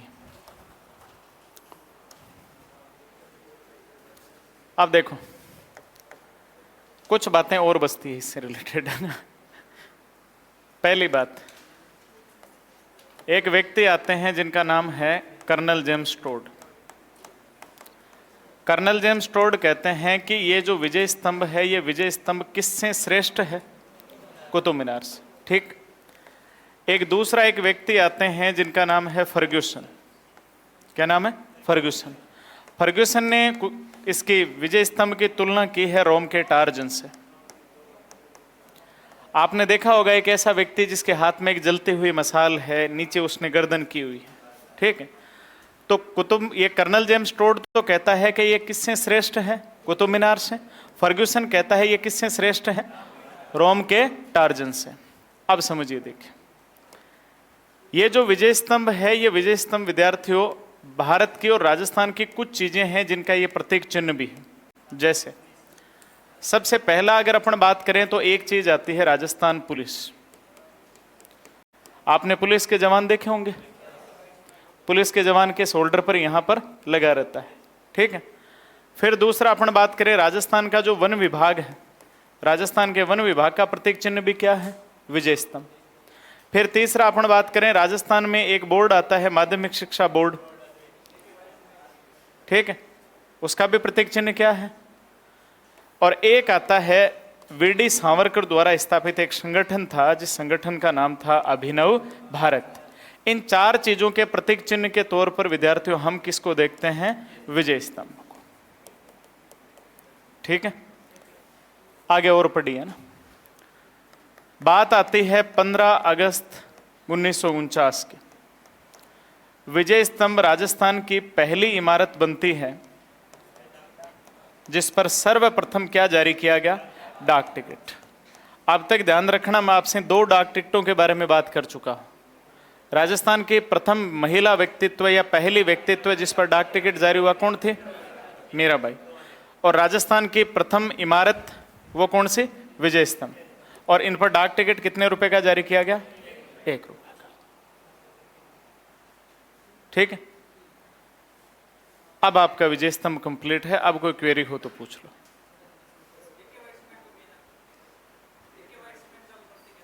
किसका? नहीं, नो डाउट है, मेरे को पता है, लेकिन वो निजी संस्थाएं। मैं आपको तैयारी सरकारी सेवा की करवा रहा हूं। ठीक है। हाँ, जेके वाइट का है, नो डाउट है। बाकी आप इनका ध्यान में रख लेना। जैसे वीडी सावरकर का संगठन पूछा जाता है, ये 3 जो है, इन 3 का आप ध्यान रख लेना। बाकी गलत नहीं, इनका सही है वाइट का ना, जेके वाइट का। लिखो, कर्नल टोड ने विजय स्तंभ को कुतुब मीनार से, कर्नल टोड ने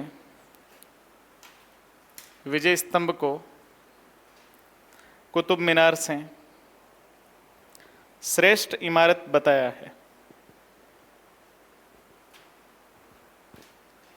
श्रेष्ठ इमारत बताया है।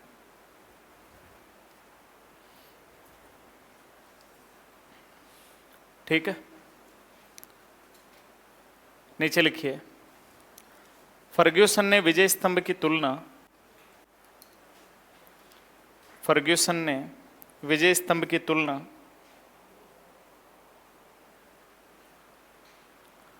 रोम के टार्जन से की है, रोम के टार्जन से की है।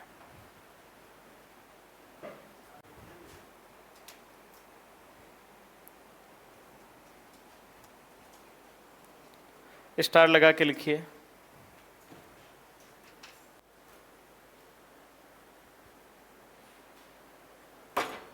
विजय स्तंभ राजस्थान की प्रथम इमारत है, विजय स्तंभ राजस्थान की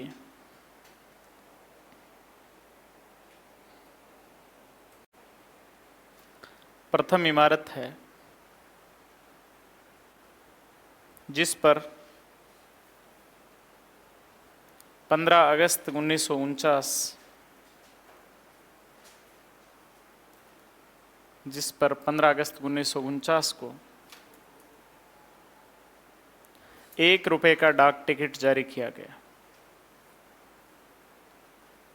1 रुपए का डाक टिकट जारी किया गया। ठीक है, नीचे लिखिए प्रतीक चिन्ह, प्रतीक चिन्ह, प्रतीक चिन्ह में लिखिए नंबर 1 राजस्थान पुलिस,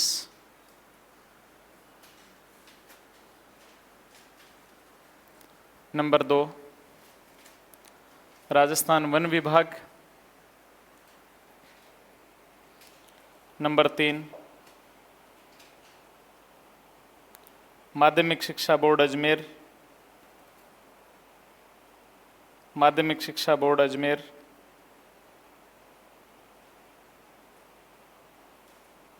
नंबर 3 अभिनव भारत, अभिनव भारत। कोष्टक में लिखना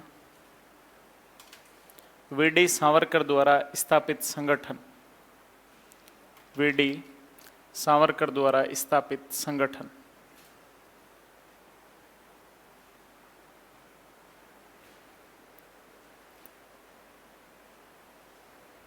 ठीक है, एक लिखना चाहो तो लिख लो, 5वां जेके वाइट सीमेंट।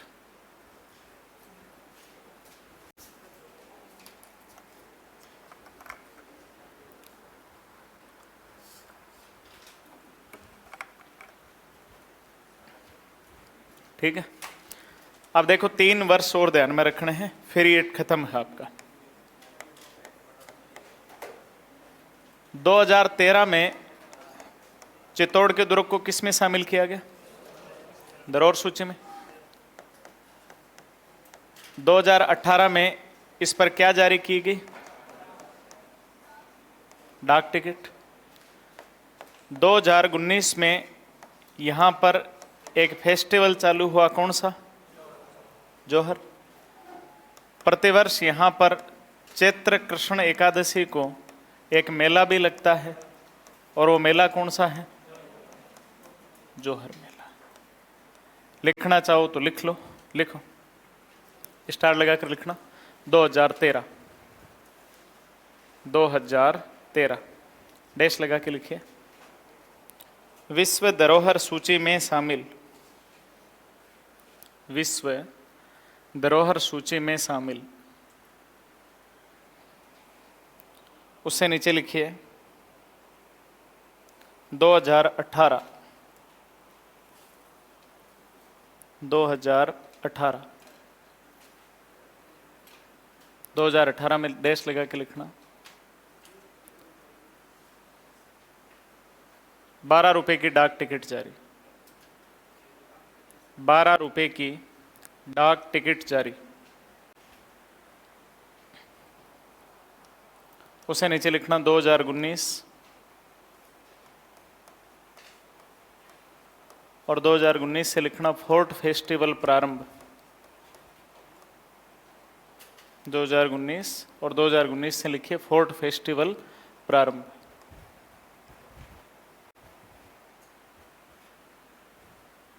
उससे नीचे लिखना चैत्र कृष्ण एकादशी, चैत्र कृष्ण एकादशी।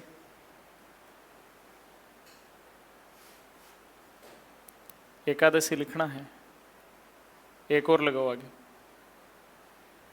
डैश लगा के लिखना जोहर मेला, जोहर मेला।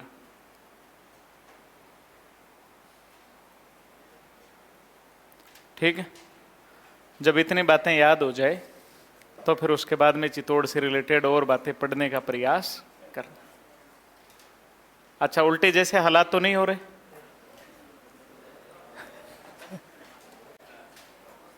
नहीं हो रहे ना?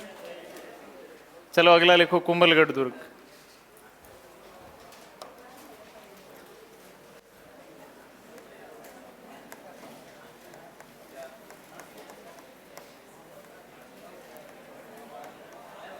कुंभलगढ़ दुर्ग लगाओ हेडिंग, कुंभलगढ़ दुर्ग। अब देखो, कुंभलगढ़ के बारे में ज्यादा कुछ नहीं है, ऐतिहासिक महत्व भी है इसका, सारी वही चीजें हैं, लेकिन अब उतने बड़े दुर्ग नहीं है, यही सबसे बड़ा था। ठीक है, चित्तौड़ का जो किला था यही सबसे बड़ा था। बड़े 5-6 पेज, चलो जितने भी हैं देखो। विद्यार्थियों, इसका निर्माण करवाया किसने? महाराणा कुंभा ने। इसका नाम रखा गया कुंभा की एक पत्नी के नाम पर, जिसका क्या नाम था? कुंभलदे। ठीक है, यह वर्तमान में जिस जिले में स्थित है उस जिले का क्या नाम है? रासन। अब आप सुनना, थोड़ी सी हम विस्तार से बात करते हैं। देखिए विद्यार्थियों, मेवाड़ का शासक है जिसका नाम है राणा कुंभा। ठीक है, और राणा कुंभा का जो साम्राज्य क्षेत्र है ये काफी बड़ा है। ठीक है, अगर अपन बात करें तो यहां पर ये पाली के आसपास का जो क्षेत्र है, इस पाली के आसपास के क्षेत्र को विद्यार्थियों हम क्या कहते हैं? गोडवाड़ क्षेत्र। इस गोडवाड़ क्षेत्र से इस मेवाड़ पर अटैक होने के चांस होते थे, पहली बात। दूसरी बात, इसी राणा कुंभा ने विद्यार्थियों एक जगह को जीता था और उस जगह का क्या नाम था? नागौर। ठीक, तीसरी बात, इसी राणा कुंभा ने एक रियासत से शत्रुता ले रखी थी, और वो रियासत कौन से थे? मारवाड़। मारवाड़ के साथ इसकी जो शत्रुता है, इसका निपटारा 1453 में एक संधि के पास होता है। कौन से? आवल बावल की संधि। बात समझे? अब इस दुर्ग के निर्माण को लेकर अलग अलग बातें चलती हैं, जैसे मैं बताऊं ना, वीर विनोद में लिखा हुआ है कि यह दुर्ग बना है 1448 से 58 के मध्य। क्लियर? जबकि वहां पर कुंभलगढ़ दुर्ग में एक शिलालेख लगा हुआ है, उसके अकॉर्डिंग यह बना है 1443 से 58 या 56 के मध्य। बात क्लियर? अपन जो बात लिखेंगे वो वीर विनोद के अकॉर्डिंग लिखेंगे, 48 to 58 वाले। ठीक है, पहली बात, इस गोडवाड़ क्षेत्र की ओर से जो आक्रमण हो रहे थे, इन आक्रमणों से राणा कुंभा को सुरक्षा करनी थी। दूसरी बात, इसी समय कुंभा ने एक जगह को जीत रखा है। कौन से? नागौर। कुंभा की एक जगह और शत्रुता चल रही है, कहां पर? मारवाड़। ठीक है, अब होता क्या है विद्यार्थियों, यहां पर जो पर्वतमाला है, इस पर्वतमाला का नाम है अरावली। क्या नाम है? अरावली। और इस अरावली पर्वतमाला में एक पहाड़ी है जिसका क्या नाम है? जरगा। इस जरगा के आसपास 5-7 छोटी छोटी पहाड़ियां हैं। मैं कुंभलगढ़ प्रशस्ति के अनुसार बात कर रहा हूं आपसे। नील, श्वेत, हेमकूट, गंधमादन इत्यादि है ना। नील, श्वेत, हेमकूट, गंधमादन, ये जो पहाड़ियां हैं, इन्हीं पहाड़ियों पर प्राचीन काल में, मौर्य काल में एक शासक हुआ करता था जिसका नाम था संप्रति। इस मौर्य शासक संप्रति ने यहां पर एक दुर्ग बनवा रखा था। बात समझे? वापस समझिए, हम कौन से दुर्ग की बात कर रहे हैं? बनवाया किसने? नाम किसके नाम पर रखा गया? अब हम बात कर रहे हैं कुंभा ने इस दुर्ग को क्यों बनवाया, ऐसे क्या मतलब जरूरत पड़ी कि इस दुर्ग को बनवाना पड़ा? तो पहली बात, गोडवाड़ क्षेत्र से सुरक्षा चाहिए थी, इधर से आक्रमण होने का डर था। दूसरी बात, शत्रुता किससे थी? मारवाड़ से। तीसरी बात, इसी समय कुंभा ने एक जगह को भी जीता था, कौन सी? तो राजा महाराजा यू मान के चलो किसी बड़ी रियासत, आपने कुंभा के समय नागौर का संघर्ष पढ़ा होगा, ठीक है? नागौर 2-3 बार विवाद का विषय रहता है, ठीक है? वो एक इतिहास का मामला, आप उधर पढ़ना। तो अब इस नागौर को विजय भी हासिल, नागौर पर भी फतह हासिल कर ली थी। अब कुंभा इस फिराक में है कि इस क्षेत्र में कोई दुर्ग बनवाए। कुंभा का एक वास्तुकार है विद्यार्थियों, जिसका नाम है मंडन। क्या नाम है? मंडन। कुंभा ने मंडन से कांटेक्ट किया होगा कि मंडन साहब एक ऐसे करके दुर्ग बनाना। मंडन ने कहा ज्यादा पंचायतें करने की जरूरत नहीं, राजा आप हैं लेकिन वास्तुकार मैं। तो फिर करे क्या कि मौर्य शासक संप्रति द्वारा बनाया गया एक पहले का किला है, हम उसी किले के अवशेषों पर दूसरा किला खड़ा कर लेंगे। बात समझे? तो एग्जामिनर ने प्रश्न पूछा है, मौर्य शासक संप्रति द्वारा निर्मित दुर्ग के स्थान पर वर्तमान में कौन सा दुर्ग? कुंभलगढ़। और कुंभलगढ़ दुर्ग के जो प्रारंभिक अवशेष है उनका निर्माण किस शासक ने करवाया था? मौर्य शासक संप्रति। भले कुंभलगढ़ दुर्ग का निर्माता कौन हो? राणा कुंभा। लेकिन इसके जो प्रारंभिक जो अवशेष थे, जहां से पद चिन्ह मिले, जहां पर दुर्ग खड़ा किया गया, पीछे सीधा बट, ठीक है? तो ये जो है इस तरीके से इस किले का निर्माण हुआ था। मैं अगर आपसे बात करूं, इस किले का निर्माण होता है विद्यार्थियों 1448 से लेकर 1458 के। अब एक एक चीजें सुनना। कौन सा दुर्ग?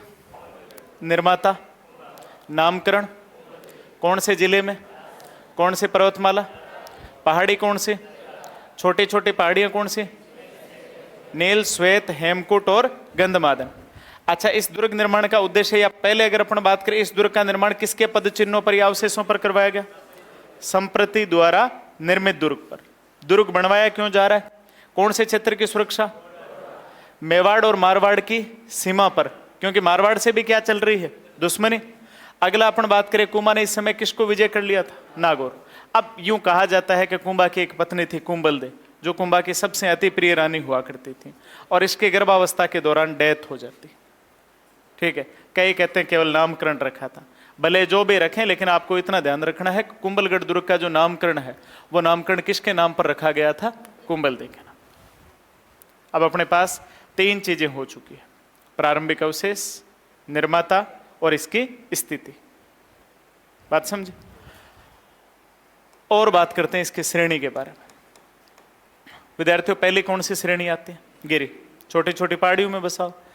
दूसरी अपन बात करें, अभी हम बात करेंगे, इसके चारों तरफ 36 किलोमीटर लंबी दीवार आएगी, कौन सी श्रेणी?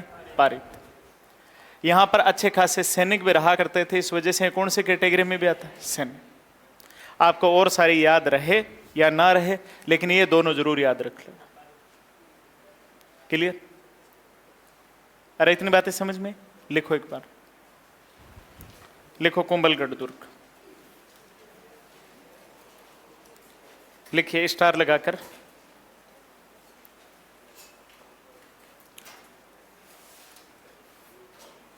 उद्देश्य, उद्देश्य,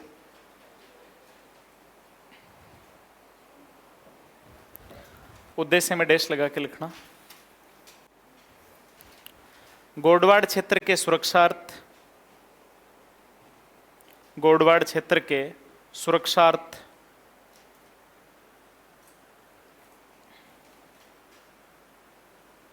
कोमा नागौर विजय के उपलक्ष्य में,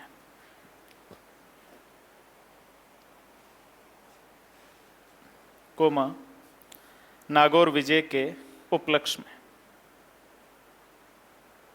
ठीक है? उससे नीचे लिखिए निर्माता राणा कुंभा। नोट लगाकर एक बात लिखिए, राणा कुंभा ने इस दुर्ग का निर्माण, राणा कुंभा ने इस दुर्ग का निर्माण मौर्य शासक संप्रति राणा कुंभा ने इस दुर्ग का निर्माण मौर्य शासक संप्रति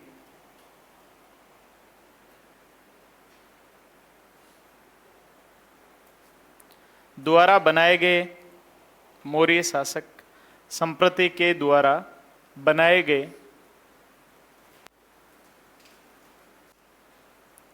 दुर्ग के स्थान पर करवाया था मौर्य शासक संप्रति द्वारा बनाए गए दुर्ग के स्थान पर करवाया था। ठीक है, नीचे लिखिए वास्तुकार। वास्तुकार, वास्तुकार में लिखिए मंडन। मंडन, नीचे लिखिए निर्माण। निर्माण में लिखिए 1448 से 58। 1448 से 58।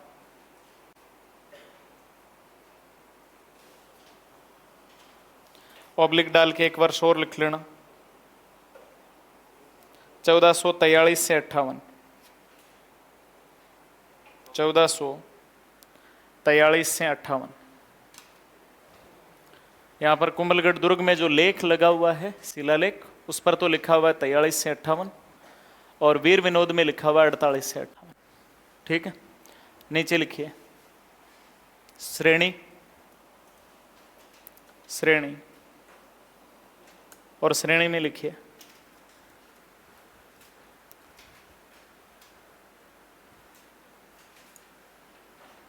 गिरि प्लस पारिद। गिरि प्लस पारिद श्रेणी।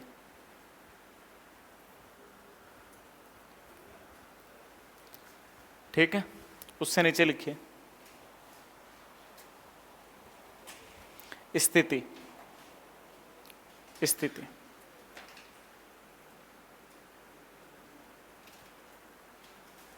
स्थिति में डैश लगा के लिखना। जरगा पहाड़ी। जरगा पहाड़ी, एरो बनाकर लिखना लघु पहाड़ियां। लघु पहाड़ियां, लिखो नील, श्वेत, नील, श्वेत, हेमकूट, गंधमादन,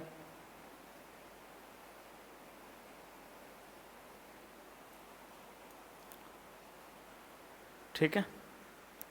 आपने जहां जरगा पहाड़ी लिखा है उसके ठीक नीचे लिखिए अरावली पर्वतमाला। अरावली पर्वतमाला,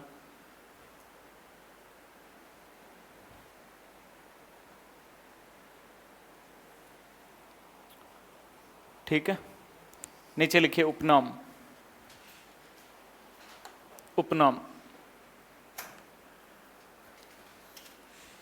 उपनाम में लिखिए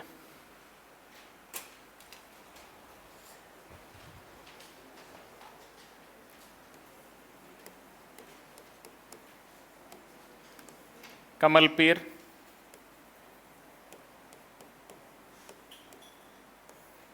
कुंभलमेर,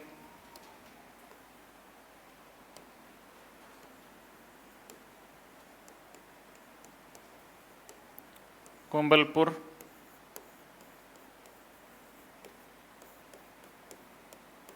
हेमकूटगढ़,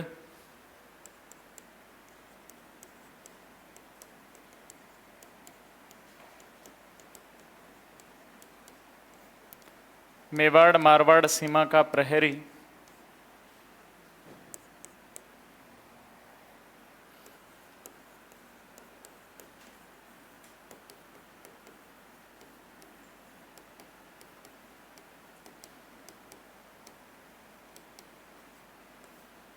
मेवाड़ की संकटकालीन राजधानी,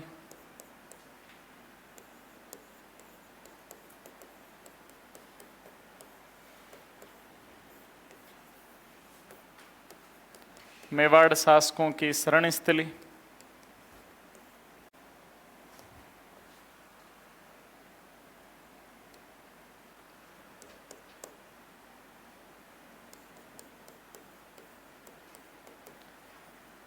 मारवाड़ की छाती पर उठी तलवार,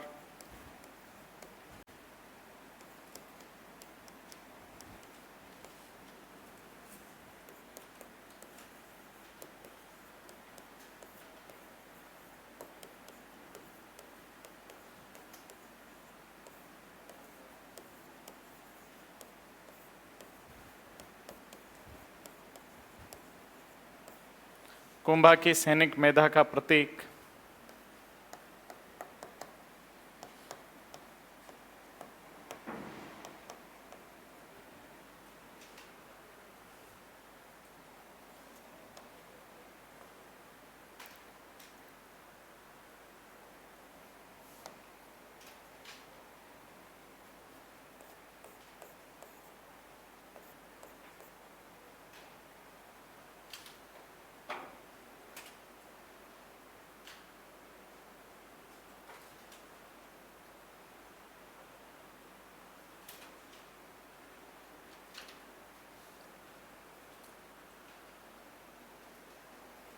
उतार लिए सभी ने?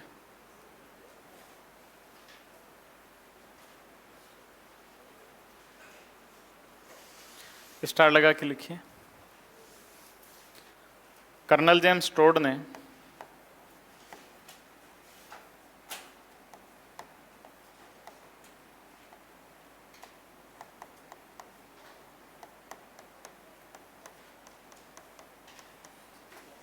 कर्नल जेम्स टोड ने सुदृढ़ ब्रुज, विशाल कंगूरों,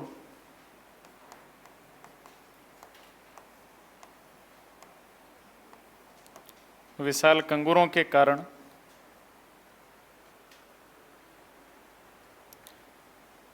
विशाल कंगूरों के कारण इस दुर्ग की तुलना कर्नल जेम्स टोड ने सुदृढ़ ब्रुज, विशाल कंगूरों के कारण इस दुर्ग की तुलना एस्ट्रोकन दुर्ग से की है। एस्ट्रोकन दुर्ग से की है, जापान।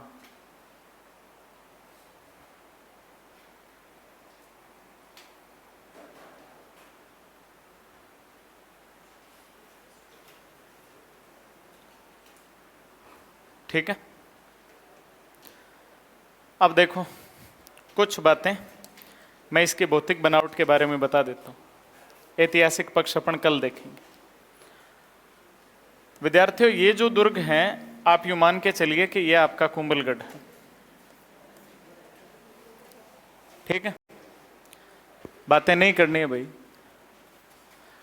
इस कुंभलगढ़ दुर्ग के उत्तर से एक पैदल रास्ता जाता है।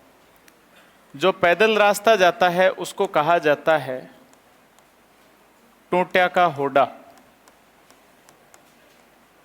ठीक है, इसी कुंभलगढ़ दुर्ग से एक पूर्व की ओर रास्ता जाता है जिसको कहते हैं दाणी वट्टा। क्या कहते हैं? दाणी वट्टा, जो आगे चलकर किसकी ओर खुलता है? मारवाड़ की ओर। ठीक है, इसी कुंभलगढ़ दुर्ग से पश्चिम में एक और रास्ता जाता है और इस रास्ते को विद्यार्थियों हम क्या कहते हैं? टेढ़ा बारी। क्या कहते हैं? टेढ़ा बारी। बात समझी? एक शब्द आपको और ध्यान में रखना चाहिए, लाखोटा की बारी। जहां आपने चित्तौड़ दुर्ग लिखा है, चित्तौड़ दुर्ग में कहीं पर भी लिख लो इसको। ठीक है, घूम कर जाता है। आपने जहां चित्तौड़गढ़ लिखा है ना, चित्तौड़गढ़ में वहां कहीं भी जगह मिले वहां पर लिख लो संकटकालीन खिड़की लाखोटा बारी है। संकटकालीन खिड़की लाखोटा की बारी। संकटकालीन खिड़की लाखोटा की बारी है।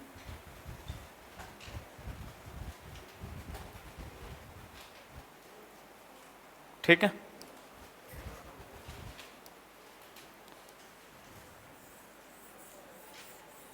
अब देखिए, समझिए। उत्तर की ओर जो रास्ता जाता है उसको क्या कहते हैं? टूटिया का हुडा। पश्चिम की ओर जो जाता है उसको क्या कहते हैं? टेढ़ा बारी। पूर्व की ओर जो जाता है उसको क्या कहते हैं? दाढ़ीबट्टा। ठीक है विद्यार्थियों, आपका ये जो कोमलगढ़ दुर्ग है, ये कोमलगढ़ दुर्ग चारों ओर एक विशाल परकोटे से घिरा हुआ है और इस परकोटे की लंबाई है लगभग कितने किलोमीटर?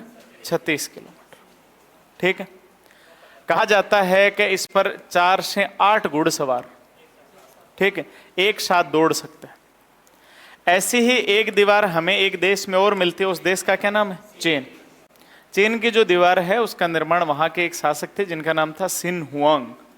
उन्होंने इसका निर्माण करवाया था, जिसकी लेंथ मेरे हिसाब से लगभग 6700 किलोमीटर के आसपास है।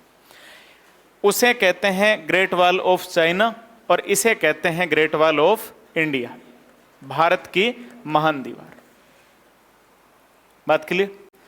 वापस समझना, हमने बात की है कुंभलगढ़ का किला अरावली पर्वतमाला में जरगा पहाड़ी के पास में छोटी छोटी पहाड़ियां हैं, नील, श्वेत, हेमकूट, गंधमादन इत्यादि उनके बीच में बसा हुआ है।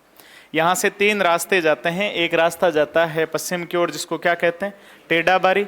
एक पूर्व की ओर जाता है उसको दाढ़ीबट्टा। एक उत्तर में पैदल रास्ता जाता है इसको क्या कहते हैं? टूटिया का होडा।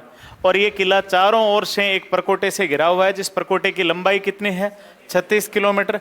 कई जगह आपको इसकी एग्जैक्ट लंबाई भी लिखी मिलेगी 35.8 किलोमीटर।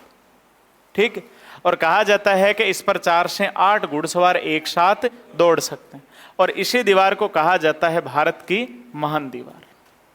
ठीक है, एक बार के लिए आप ये बना लो, फिर उसके बाद में दीवार का मैं लिखवाता हूं।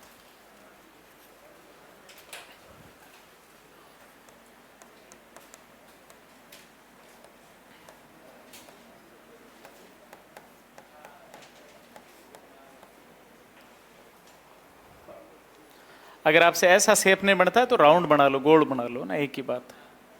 आपको समझ में आना चाहिए, बाकी और कुछ नहीं।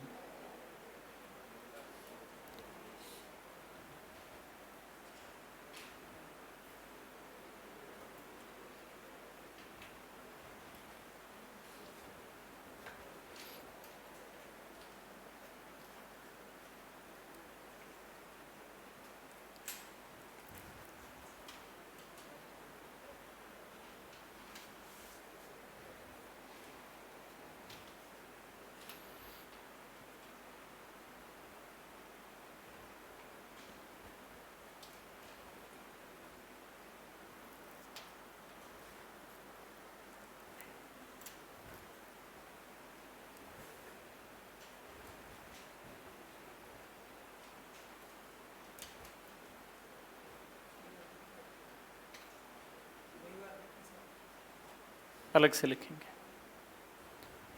उतार लिया होगा शायद, है ना? स्टार लगा के लिखिए।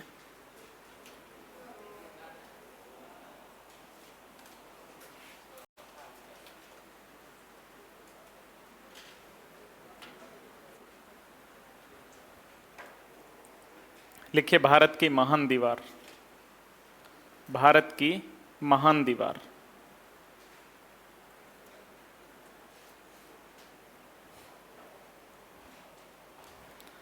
लिखिए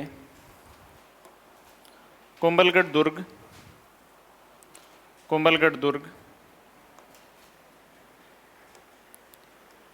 36 किलोमीटर लंबी, 36 किलोमीटर लंबी दीवार से घिरा हुआ है, दीवार से घिरा हुआ है, जिस पर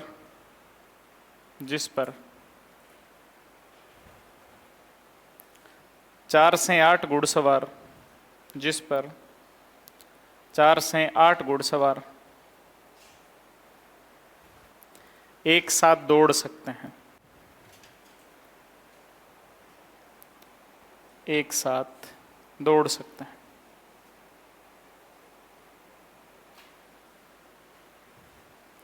इसे भारत की महान दीवार कहा जाता है, इसे भारत की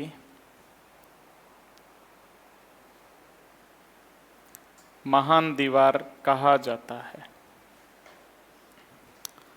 अब लिखिए ऐतिहासिक पक्ष। ग्रेट वॉल ऑफ इंडिया, इसे भारत की महान दीवार कहा जाता है। आज के एपिसोड में इतना ही। रेट वाले यहीं रहेंगे।